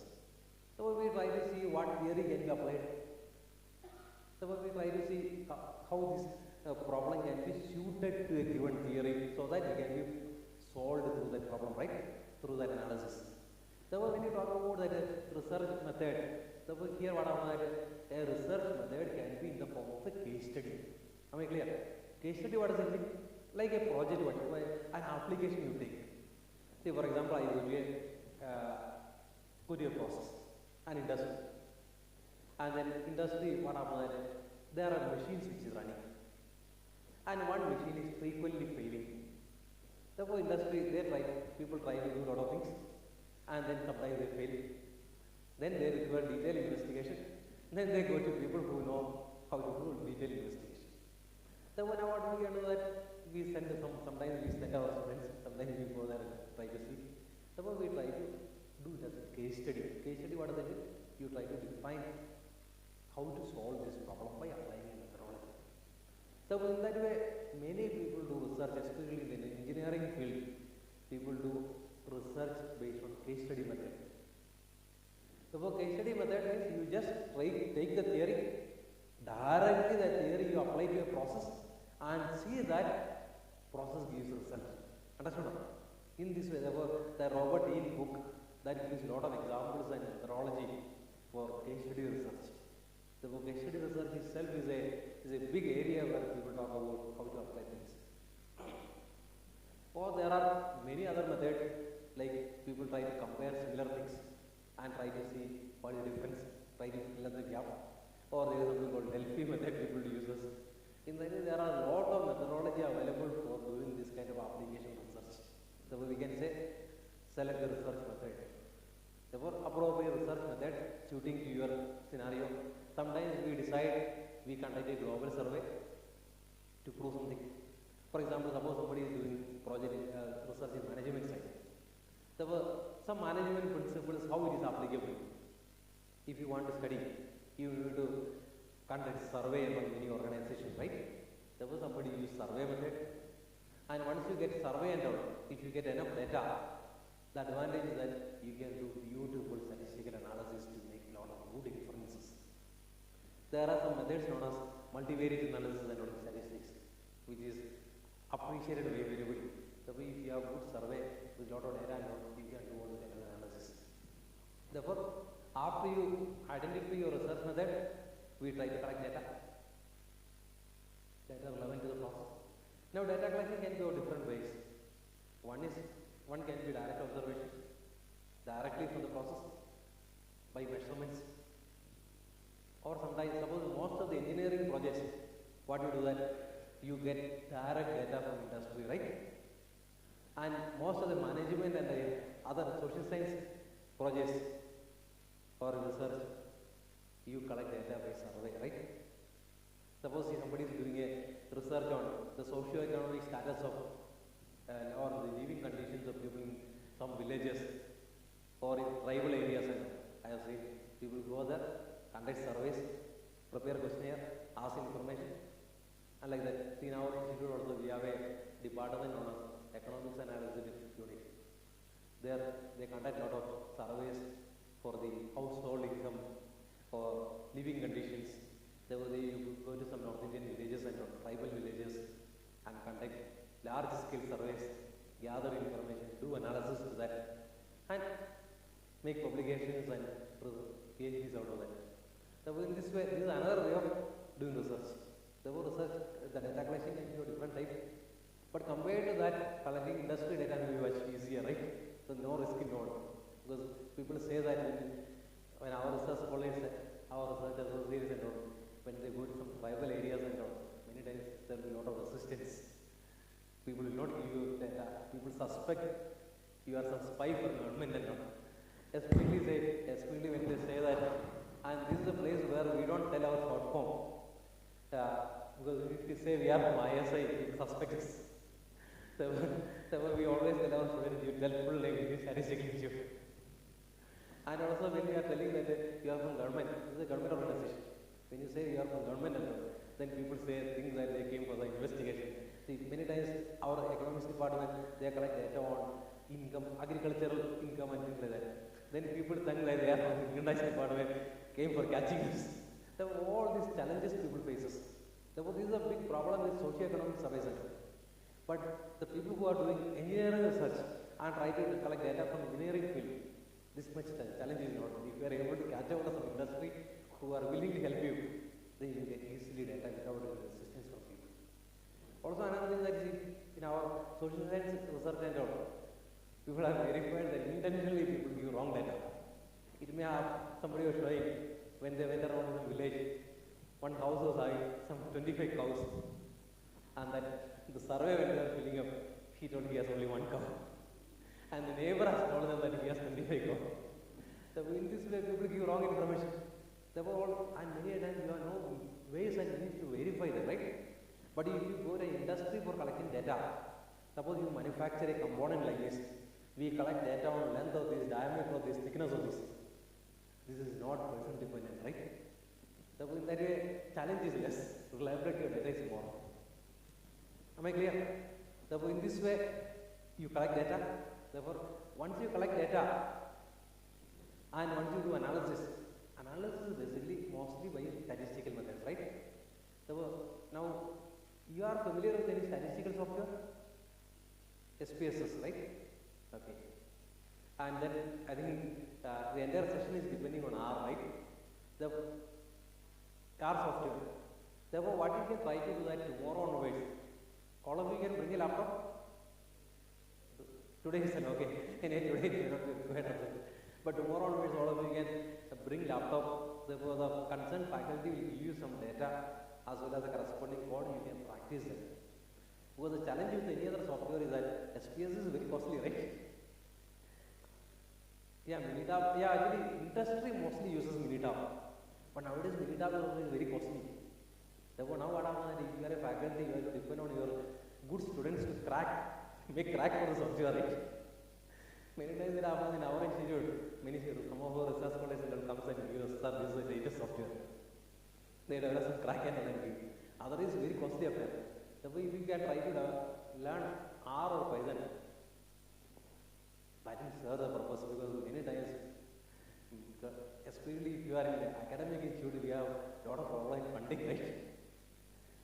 So, and R, all the topic, what is generally required, you have seen the topic coverage, right? All the topic they will show through R. And then what you need to remember is that, in order to remember, you write down all the commands what they are telling. Understood? Because otherwise, if you are an expert in R, you can write codes. But many times, by attending one class and over few classes, you cannot be expert, and you may not be expert in R. Therefore, you only need to know that when I have an analysis to be done, when I have a data to be analyzed, what I should run. That's all we need to know, right? Therefore, whatever they are teaching you, you just save all these codes and with the name and keep it. So that in future, for example, that module sheet that Saturday and Sunday, the faculty, the girl who is coming, she is going to teach you about statistical analysis. So I told her you give all the things commands in a Word document, so that you can just keep it, so that in future, suppose if it is a two sample test to be done, after 20 years also the same code will work, right? So you can only keep it so that it's easy. So in that way we can do all analysis. So otherwise you have a lot of softwares like SPSS, you have data, you have many other softwares are available, but all are commercial softwares, very costly. Then based on this we make conclusions. Now the thing is that if you want to get good conclusions, what you require? Good analysis. And good analysis you require good data, right? Good data, what does it mean? Reliable data. Therefore, there are two aspects there for the data. One is that data should be reliable, then sufficient sample size should be available. These are the two important aspects. Because these samples, think about the situation. All of us study histogram, right? Suppose I have a data, I have 5 data points. I try to make a histogram. Can I make any conclusion out of that? Is my question clear? I have 5 data points. A sample size 5. I want to make a histogram. If you tell software SPS, it will make a histogram. And in that histogram, what may happen is that you may have maybe 3 bars. One bar is standing here, another bar is here, another bar is somewhere there. Now, can you make any inference about the shape or pattern of the data? Not possible, right? So, instead of that, if you have a reasonable sample size 50, you can make good inferences. Similarly, all of you might have studied some correlation regression sometime. Now, correlation regression basically talk about the pattern of the data, right? The relationship between variables. Now, assume that I have only 2 data points. What will happen? How much will you ask for? It will be 100%, right? I suppose whatever be the relationship between the variables, if I have only 2 data points, what will happen? Always I will get a straight line. Correct? Always I will get a straight line. And we wrongly conclude. See, I was talking about somebody was telling a story like this. Once somebody was trying to do a survey or a study about what are the parameters which influences the children's SSLC mark. Every parent is a concern for the children's SSLC score. Therefore, somebody was trying to conduct a survey. Therefore, what they have done that they catch out some students, then collected all their information, including all demographic parameters. So, out of that one parameter, they collected data was height of their father. Now, you have X and Y. X is height of father and Y is the SSLC score. Now, when they did the study, they found that there is strong positive correlation. Then what do you conclude? You conclude that if you have a father with more height, you get more mark, right? Correct or not? Many times this is what happens. Now, when you get this kind of a conclusion, there are two scenarios. One scenario is that if your sample size is very less. Understand? You have very less sample size. Another thing is that your data is having problem. Correct or not? Therefore, I said this is another point you should always remember when you do statistical analysis for your research. Don't blindly believe the result what comes out. That's why I say if you read some books by Montgomery and all about the regression analysis, they basically everywhere they write correlation does not mean causation. That means if somewhere is correlated, that doesn't mean that X is related to Y. Therefore, any inference you make out of statistical analysis, you always should ensure that this analysis or the inference what you make is logical for that process. Understood? Otherwise, all this can be a problematic scenario. Because most of the time, the challenge is that you have less sample sizes.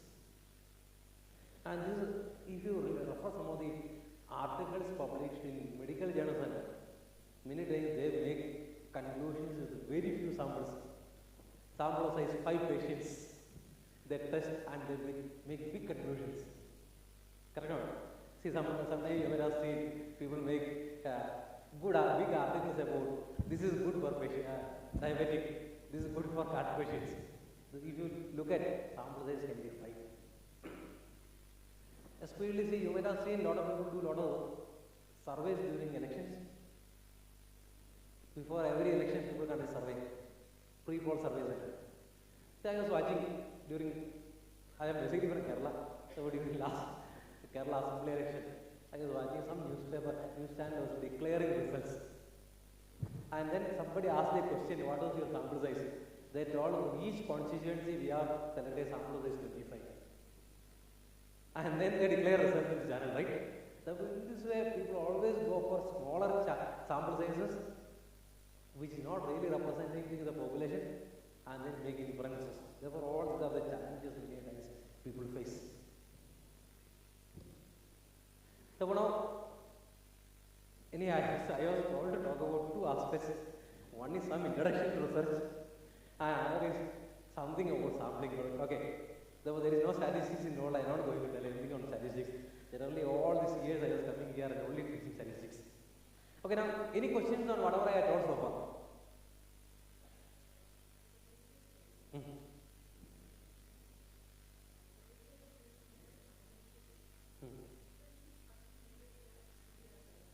Yes, for example, see, selling the research method means it can be a case study research, it can be a survey-based method research. Anyway, there can be different approaches, right? Anyway, whatever generally people can follow in a applied research, I just listed out. So some of my students are following different things. But this is only for applied research. Suppose I have students with me who are doing purely theoretical research in statistics. Then all this will not be applicable. They will not even think about collecting data. They only develop models. For example, see some students are with me who are doing research in pure reliability. Suppose they try to develop reliability models. And there we never think about any application data. We don't think about data. Once they develop, model comes out, then we think about can some data be there to validate. Otherwise, it's a pure research. But I have students who are working with me who try to, they are faculty in many colleges and so in the lab they try to develop alloys. So they try to see how to develop alloy based on a statistical method. There is something called a design of experiment. They try to design these combinations based on experiments and try to develop an alloy. This kind of things. Then you can think about collecting data is the most important aspect there. Therefore, there what happens that the research method is based on a case study type of thing. So that's what I mean. This I just written down based on my experience as such. It may not match with any literature what you read, okay? Okay, now, when you talk about data, everybody is researching with your data. And if there is no data, what would happen? People like me would not have any job, right? There would not have been anything known as the Statistical Institute. So now, anywhere and everywhere people ask for data. What is the meaning of data? Figures and facts. Okay. Now think about the situation. If I say, today is very hot, is it a data? Yeah. Yeah, therefore, if you are able to tell how much is temperature is a data, right? Therefore, any information in quantifiable form is data. Therefore, if I say it is too hot today, it is only an information. Therefore, an information which is quantifiable in numerical terms, we can call it as data. Correct or not? And now what about it? When you talk about data, it can be direct measurement, or it can be an observation, or it can be like indirect observation also, right? Like you collect data on customer surveys, right? We tell the customers, suppose, or maybe at the end of this course, they will take a feedback. Therefore, now feedback cannot be measured by using a vernier caliper or a tape measure, right? Therefore, we tell them to rank in a 1 to 10 scale, or 1 to 9 scale, or 1 to 5 scale, right? Therefore, this is also a data. Therefore, we can say data is basically quantifying something in numerical terms, right? Therefore, we can say data is a numerical expression of an activity.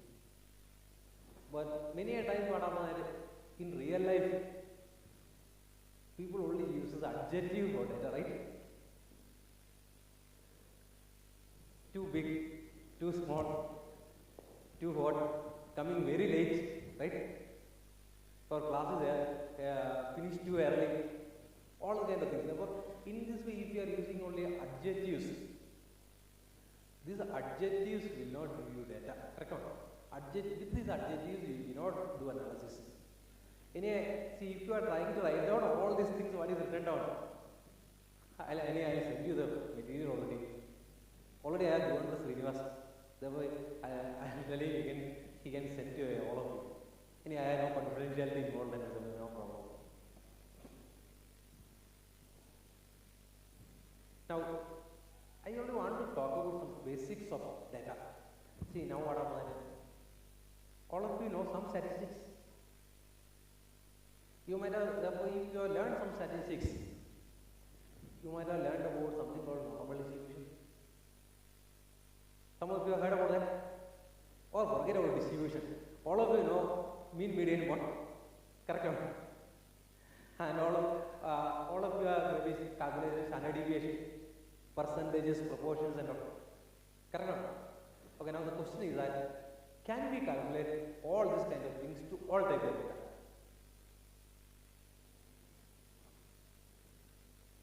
Or I have sometimes before I have about the regression, correlation regression, right? Can any data comes to you, can you do correlation regression? Or we have seen, or from the maybe the 7th standard or in school we start learning about histogram. Can we plot histogram for any statistical data? If you put this data in SPSS or any other software, you give a histogram. That's correct. But is it statistically correct? Therefore, this is a fundamental thing all of you should remember who are from non-statistical background. All analysis cannot be done to all type of data. Every analysis calls for some specific type of data. Therefore, let us try to understand. My focus, I want to focus only on this point today because all your further analysis is based on this type of data. Now, when you talk about data, data can be broadly classified into two categories. One is known as continuous data, another is known as discrete data. And if I want to say statistically, I can say continuous data means a data which is measured in a continuum scale. That means a data which is measurable. For example, here marker pen.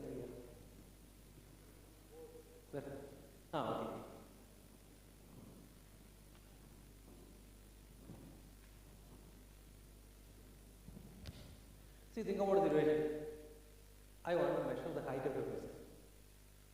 Therefore, I measure the height in centimeter, I can measure. Suppose assume that I measured the height of one person, I measured his height and it was 165 centimeter. Possible? Therefore, now when I look at this data, I can say this data is collected by a measurement and this data has a unit. Correct or not? And now if I look at, therefore, what is the name of the characteristic here? Height of a person, right? Height of a person. Height of a person can take any value in a range. For example, see, I can measure the height of another person. His height is 166 centimeter. Possible? Now I can always find a third person whose height is in between. Suppose another person was there, his height is 165.3 centimeter. Now if I take any of these two, I can always find another person whose height is in between. Correct or not? Therefore, this is the meaning of a continuous data. Am I clear? That means continuous data means it can take any value in a range. Is this definition clear? Also, as an adjective, you can say it is a measurable data. It will have some unit. Understood? Okay, now I think how many of you are expected to be here in the class? 70? Yeah, assume that there are 70 persons today. And assume that the second day tomorrow there are 69 persons. Can you find anything in between? Not possible, right? Why? This data doesn't call for anything in between, right? Therefore, when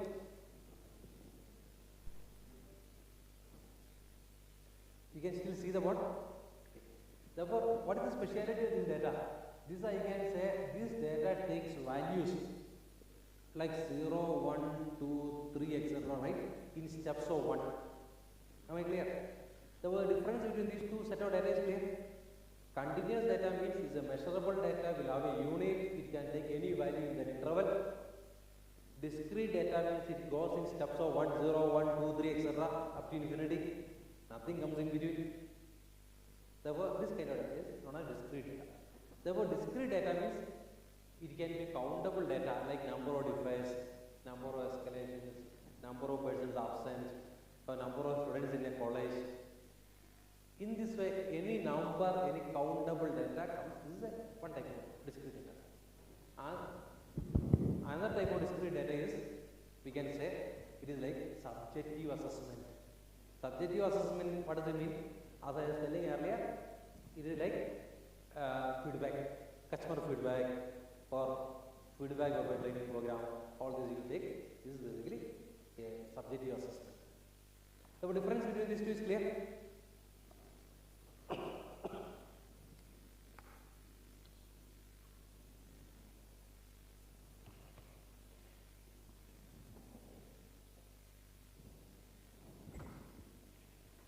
Okay, now just as an exercise, each one of you look at each of these cases and just mark it down, continuous or discrete.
Okay, now what is the first type of data?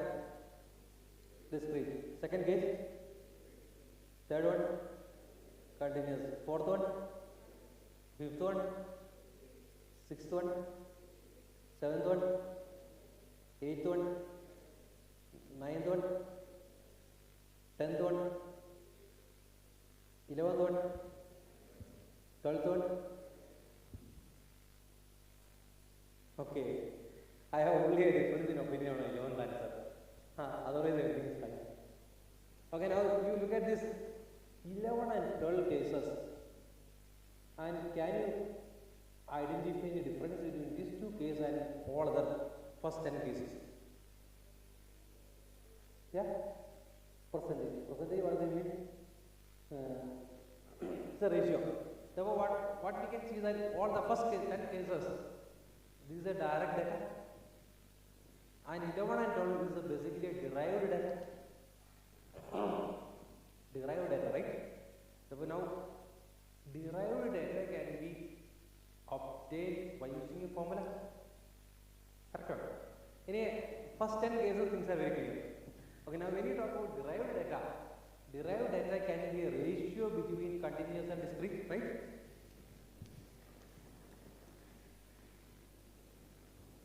Therefore, derived data can be like this, discrete by discrete, or it can be discrete by continuous, or continuous by discrete, or continuous by continuous, right?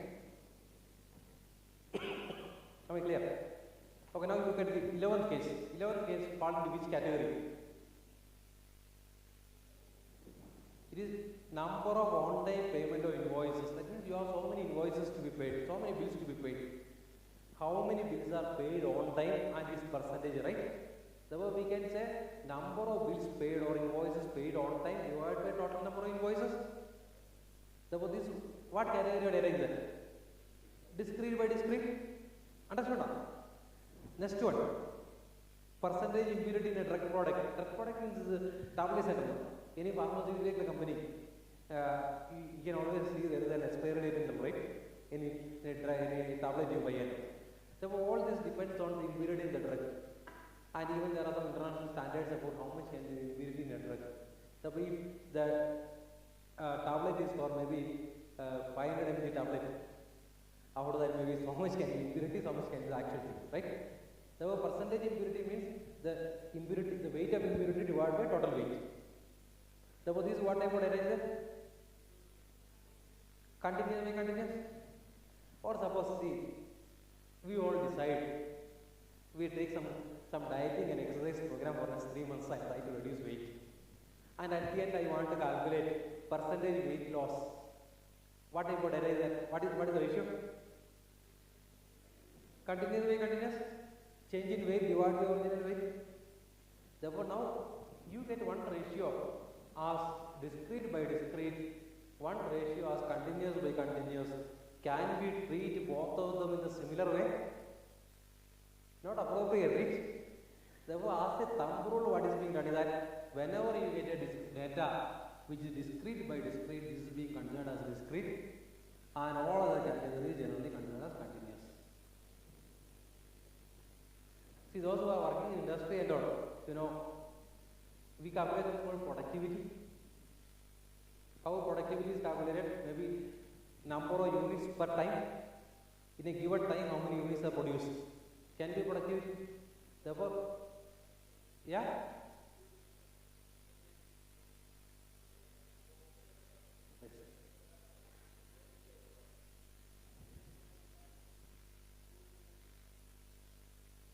But see what we are calculating here. We are calculating only percentage impurity. Now, if you have more addition to this, anywhere if a continuous value comes, is a continuous data. Understood now? Suppose you have this and this divided by continuous time. In that way, anywhere if a continuous comes, you consider the data as continuous.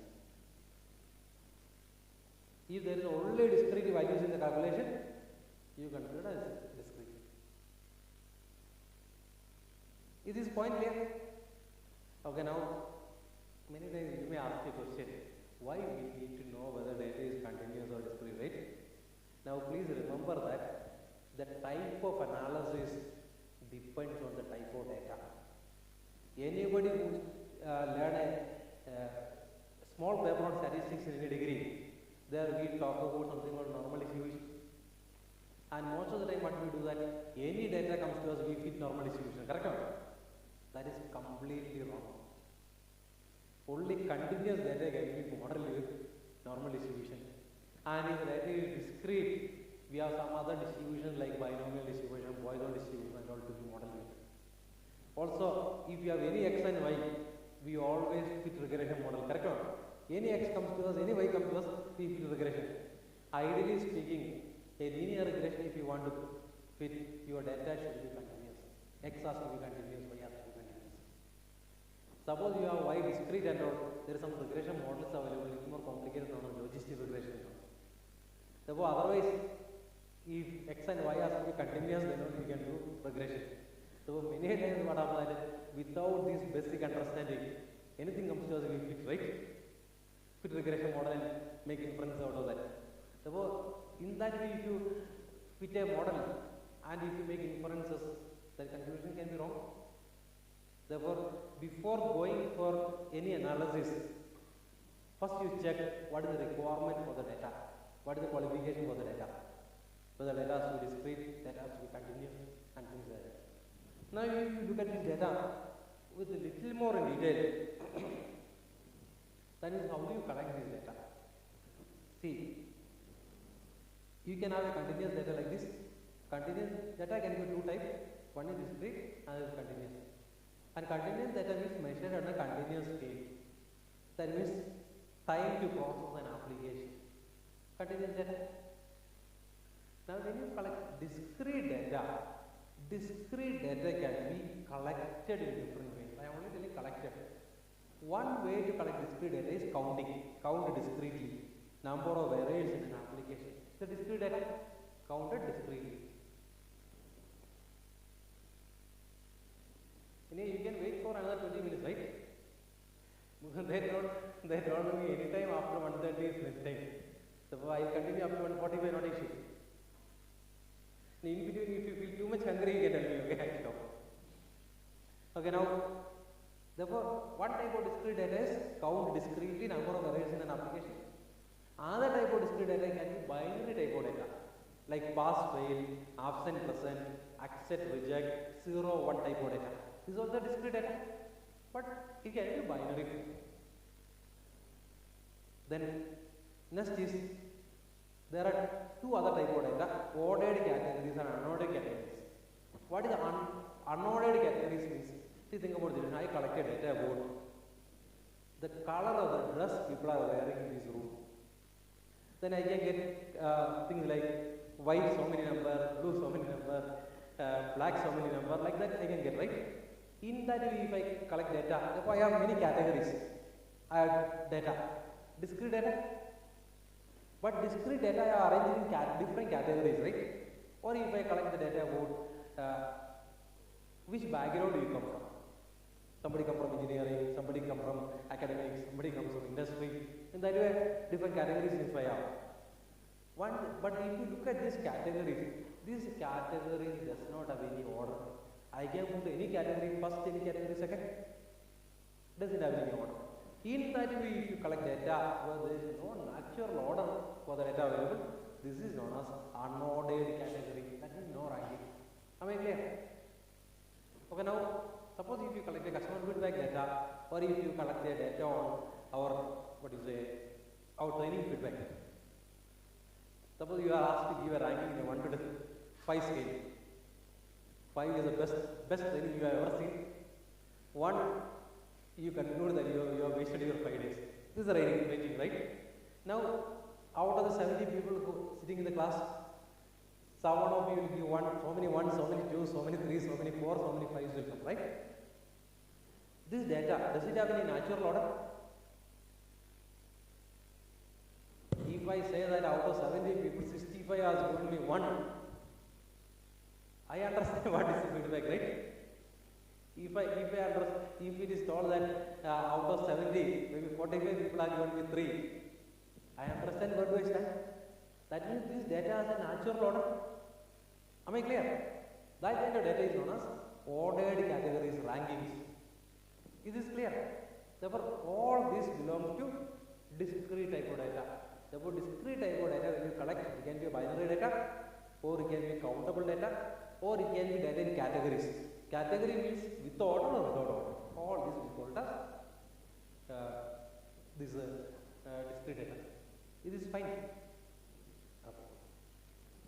Okay, now, anytime when you do research, we collect data. If you start thinking about what do we collect data, this I have read from little industrial perspective.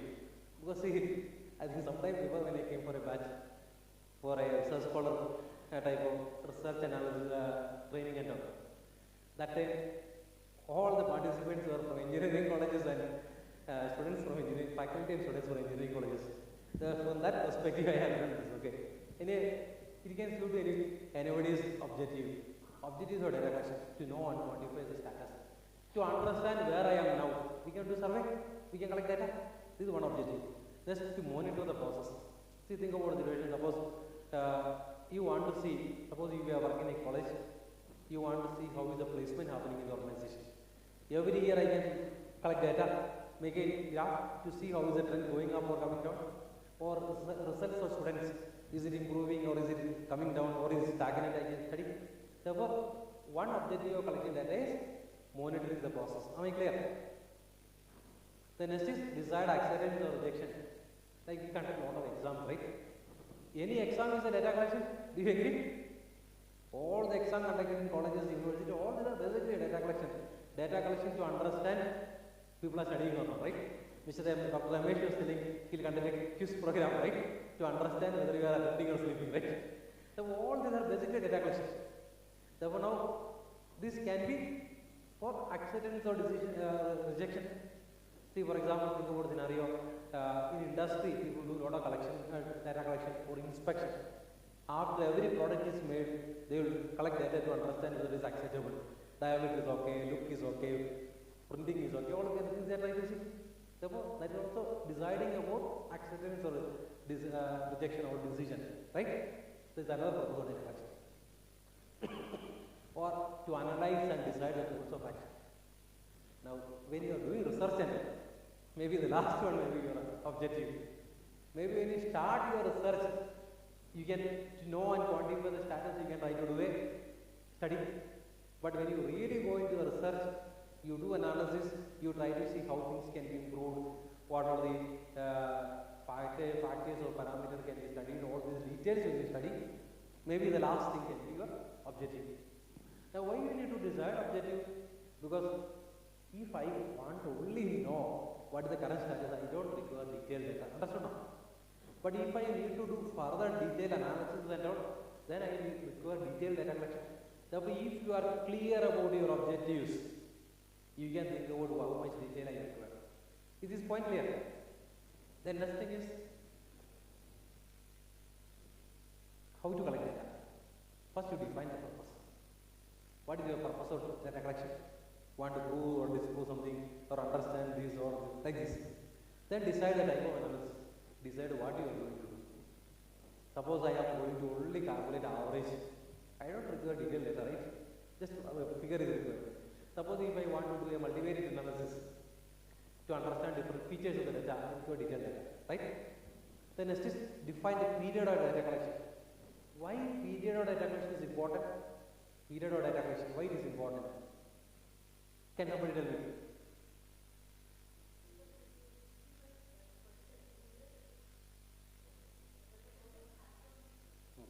There can be patterns, right? For example, think about the duration January to December, there can be variations. Say, for example, if you look at any government organization, if you study the budget spending, maximum happens in second week of March. Correct or not? This is true for in our office also. See, think about the duration. I travel somewhere, I submit a bill to my office. Suppose if I submit a bill in July, I'll get the money paid by maybe September, October, or November.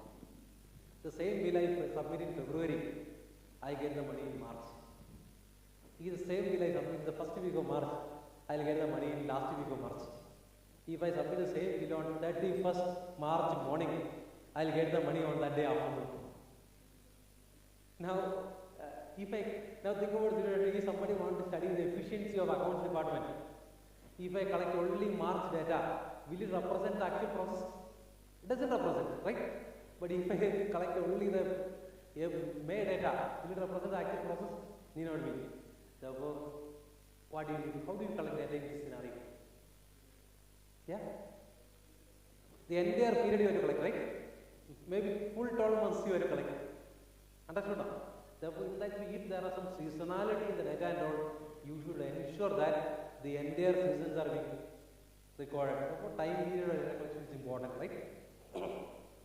Another aspect is that suppose you are conducting a survey to understand the behavior of employees working in a team, in an organization.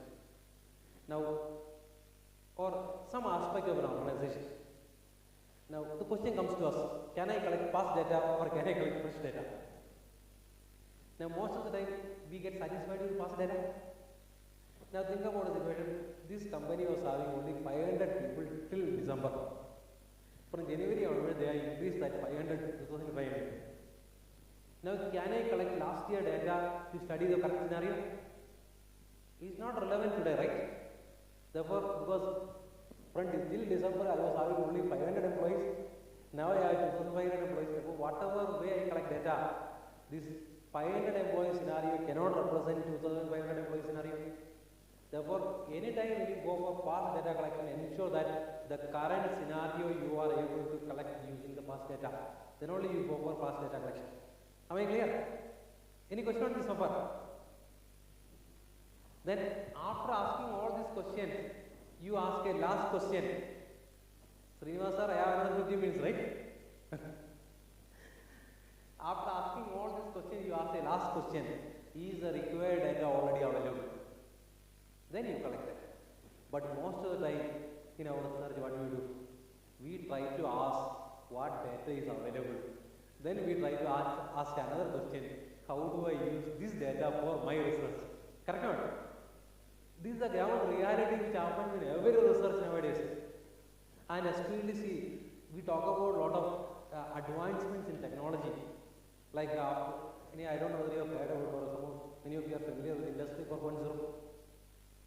We talk about automation, artificial intelligence, space data collection. Therefore, because of all this, I remember when I was a student in ISI, we were supposed to do a project. We were sent to some industry. Therefore, we do some statistical analysis and for getting data. They will not listen to us when you are a student, right? So we ourselves has to go with a micrometer to measure dimensions, collect data. But nowadays what happens? Nowadays, because of these automated systems, artificial intelligence, and or a lot of sensors and all, every data is captured. Correct or not? And every organization will have some ERP system like SAP, where anything happens there, all data is captured. In that way, you will have plenty of data available. Now, the only challenge is that how reliable are the data, right? So people just, and now in this scenario, you know what is the advantage, what is the danger here? If I require 1 day data, or if I require last 10-year data, my effort is same. I define a starting point, I define an ending point, right? All the data will come to me. So in this way, people get frustrated with quantity of data available, right? Therefore, now the thing is that if you have huge data, maybe lakhs of data and all, then what type of analysis will you do? See, I remember one small example I tell you. Sometimes before, somebody is coming to me for doing a project from Airtel in Tamil Nadu, Chennai circle. And he was taking a project. That time, that is many years before, there were these prepaid customers. Always they used to give an offer. Whenever that offer period is over, they'll just drop that and go somewhere else. Switch over to something else. So he wanted to study that. Then I asked him what data is. He told I have a lot of data on all the customers. Then he told I come with one day I come with the data. Then one day he came in his laptop, he opened, there was 250,000 data points. And what is the data point? Anytime earlier and all, we used to fill up, take a prepaid connection and all. We used to fill up some form. There we only used to write our name and put a signature, right?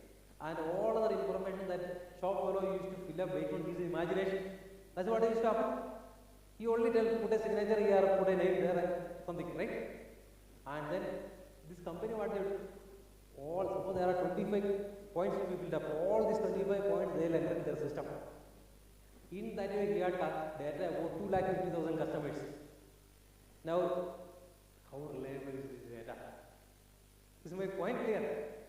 And most of the time, was taken the prepaid connections and all earlier. We never filled up any information, right? What is your income? What is it? What is your qualification? All this we never fill up. That shop fellow based on his like writing a novel, he used to fill up all this. And then ultimately all these are converted into data and is available in system. And then what do? We try to download this data for making improvements in the process. Many times we do results like this, right? Therefore, this is the unfortunate part of it. Therefore, when you are using past data, be little careful about the data usage. That's the only point I want to tell. Okay, now. Therefore, when you have a population, all this data, there is a totality. And many a times you may find that totality is a huge data. We don't have time, we don't have resources to collect that. Then what do? We go with sample. Now, when you can say sample is good,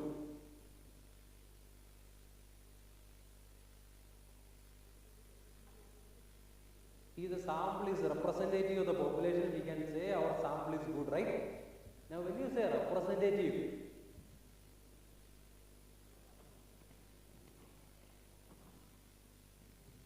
when you can say sample is representative, yes. Therefore, all the population characteristics are available in the sample. We can say the representative population, sorry, the representative sample. So, we need to ensure that samples are representative. Now, this is what generally happens. You have a population. From population, some method you collect sample, and from the sample you get data. Then ultimately we do all statistical analysis to the sample, right? We apply all our knowledge in statistics and use all possible softwares and do analysis of this data. And you make inferences. Now, inferences, is it on the sample or is it on the population? It's always on the population, right? Therefore, now if the sample doesn't represent population, what will happen? Yes. Your inferences are wrong, your conclusions are wrong, your actions will be wrong. Then all decisions, actions you have taken as a process will be wrong. Therefore, this is the end result. Therefore, what we need to do is that we need our representative samples. So, in this case, can I pick up random sample?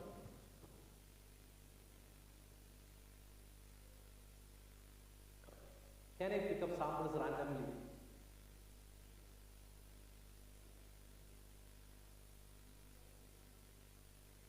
Now, if I decide I will pick up 5 fruits from this or 10 fruits from this, if I pick up randomly, what will happen that all the 10 fruits can come from 1 or 2 baskets, right? Therefore, we need to ensure that every basket sample is being picked up. Understood? Therefore, just a random sample will not work here. We need to have a sample which comes from every box. This point is clear. Therefore, then only we can say representative sample. Therefore, now when you pick up sample, there can be 2 types of approaches. One is known as population approach. I have a few points that I will go a little fast. I have 2 types of approaches. One is a population approach and there is a process approach. Population approach means the totality is available in front of you. See, for example, how many are there in the class today? How many are there in the class today? 70. Therefore, if I consider this class, 70 is the population size. Now, I want to estimate the average height of a participant in the class. What is the population value? Measure all of your height and calculate the average of the population value. I get the population value and that population mean I get.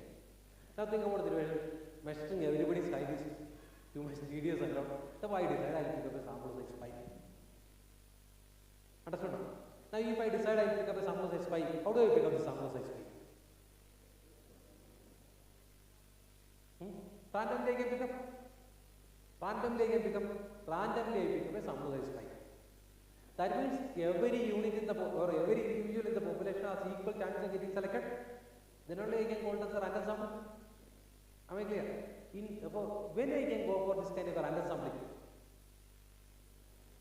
One scenario that the population is known to me, I know how many units are there, and also I should see the population homogeneous. Understood? Now think about the situation. Suppose this program is for school children, and you have children from LKG, UKG, first standard and 10th standard. Can I do random sampling here? Then it will not be representing the population. Understood? Therefore, this way, when you have population available to you, and from the population when you pick up sample, it is known as random sampling. Randomly you pick up samples. Now think about the situation. If the population is not homogeneous, suppose if I want to calculate the average height of a student in a school, there are LKG students, UKG students, first standard students, 5th standard students, 10th standard students. I need to have sampling from each one of them, right? I need to have samples from each one of them, then I will get this. Therefore, I need to ensure that sampling is done from each of these. Therefore, when the population is non-homogeneous, what do I do? I identify homogeneous group, from there I pick up samples. Understood? This is known as stratified random sampling. Am I clear? Therefore, when the population is available like this, all units are available like this. When I do sampling, there are generally two methods of sampling is available. One is random sampling. That can be done when population is homogeneous. If the population is not homogeneous, we can try to do stratified random sampling. What do we do that? We try to divide the population into homogeneous groups, and from each group or strata we pick up sample. This much is clear? Okay, now another scenario. There is something called a process approach. Process approach, what does it mean? That is, suppose I work in a call center. My job is answering customer calls. From morning to evening, I keep on sitting there and answer customer calls. Now, assume that I want to do the sampling from the line. How can you do sampling from the line? Maybe I can decide every 1 hour I will pick up one call and try to do sampling. Or I can decide after every 5 calls I will pick up one sample. In this way, when I do sampling, this is known as systematic sampling. I can decide when the people are, or I want to measure the height of participants in the class. I can decide when the people are entering. After every 10th person, I will pick up 1 person. Or after every 5 persons, I pick up one person. In that way, if I collect samples, this is known as systematic sampling. Suppose that there are different sampling methods available. But if you read some sampling books and all, there are hundreds of types of samples are available, but these are the commonly used samples, And then, but what I have seen is that wherever we go, we teach or we discuss about different type of sampling and all, but people ultimately use another type of sampling. You know what is that? There is something called convenient sampling. You pick up what is convenient to you, right? So that's what generally happens. But there are sampling methods available, so you can try to use all the kind of sampling methods.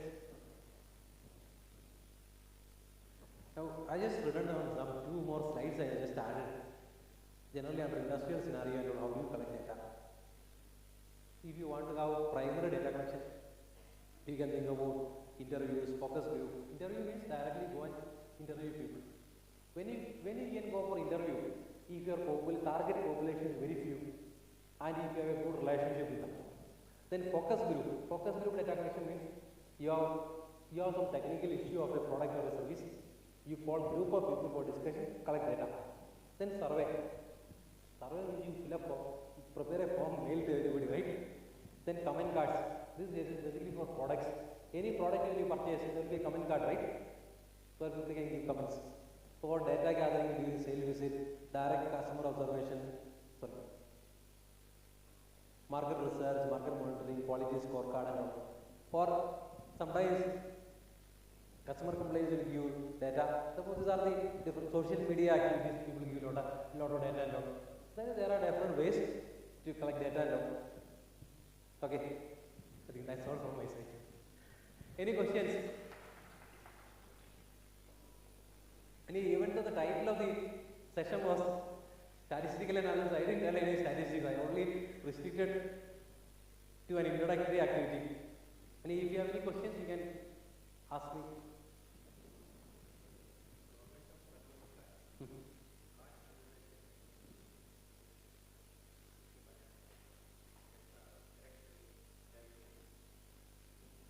Government of Karnataka, the Kstacademy, I am not aware about it. Yeah, Hindi is fine.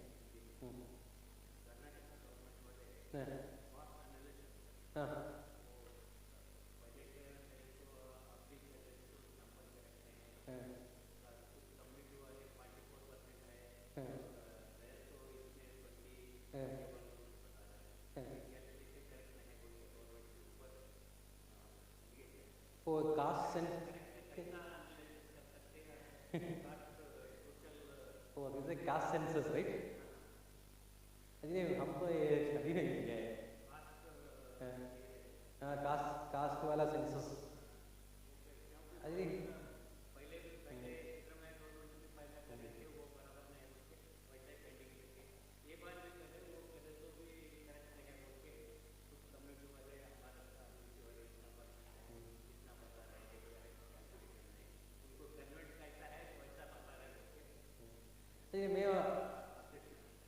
मैं subject में ज़्यादा study नहीं किया है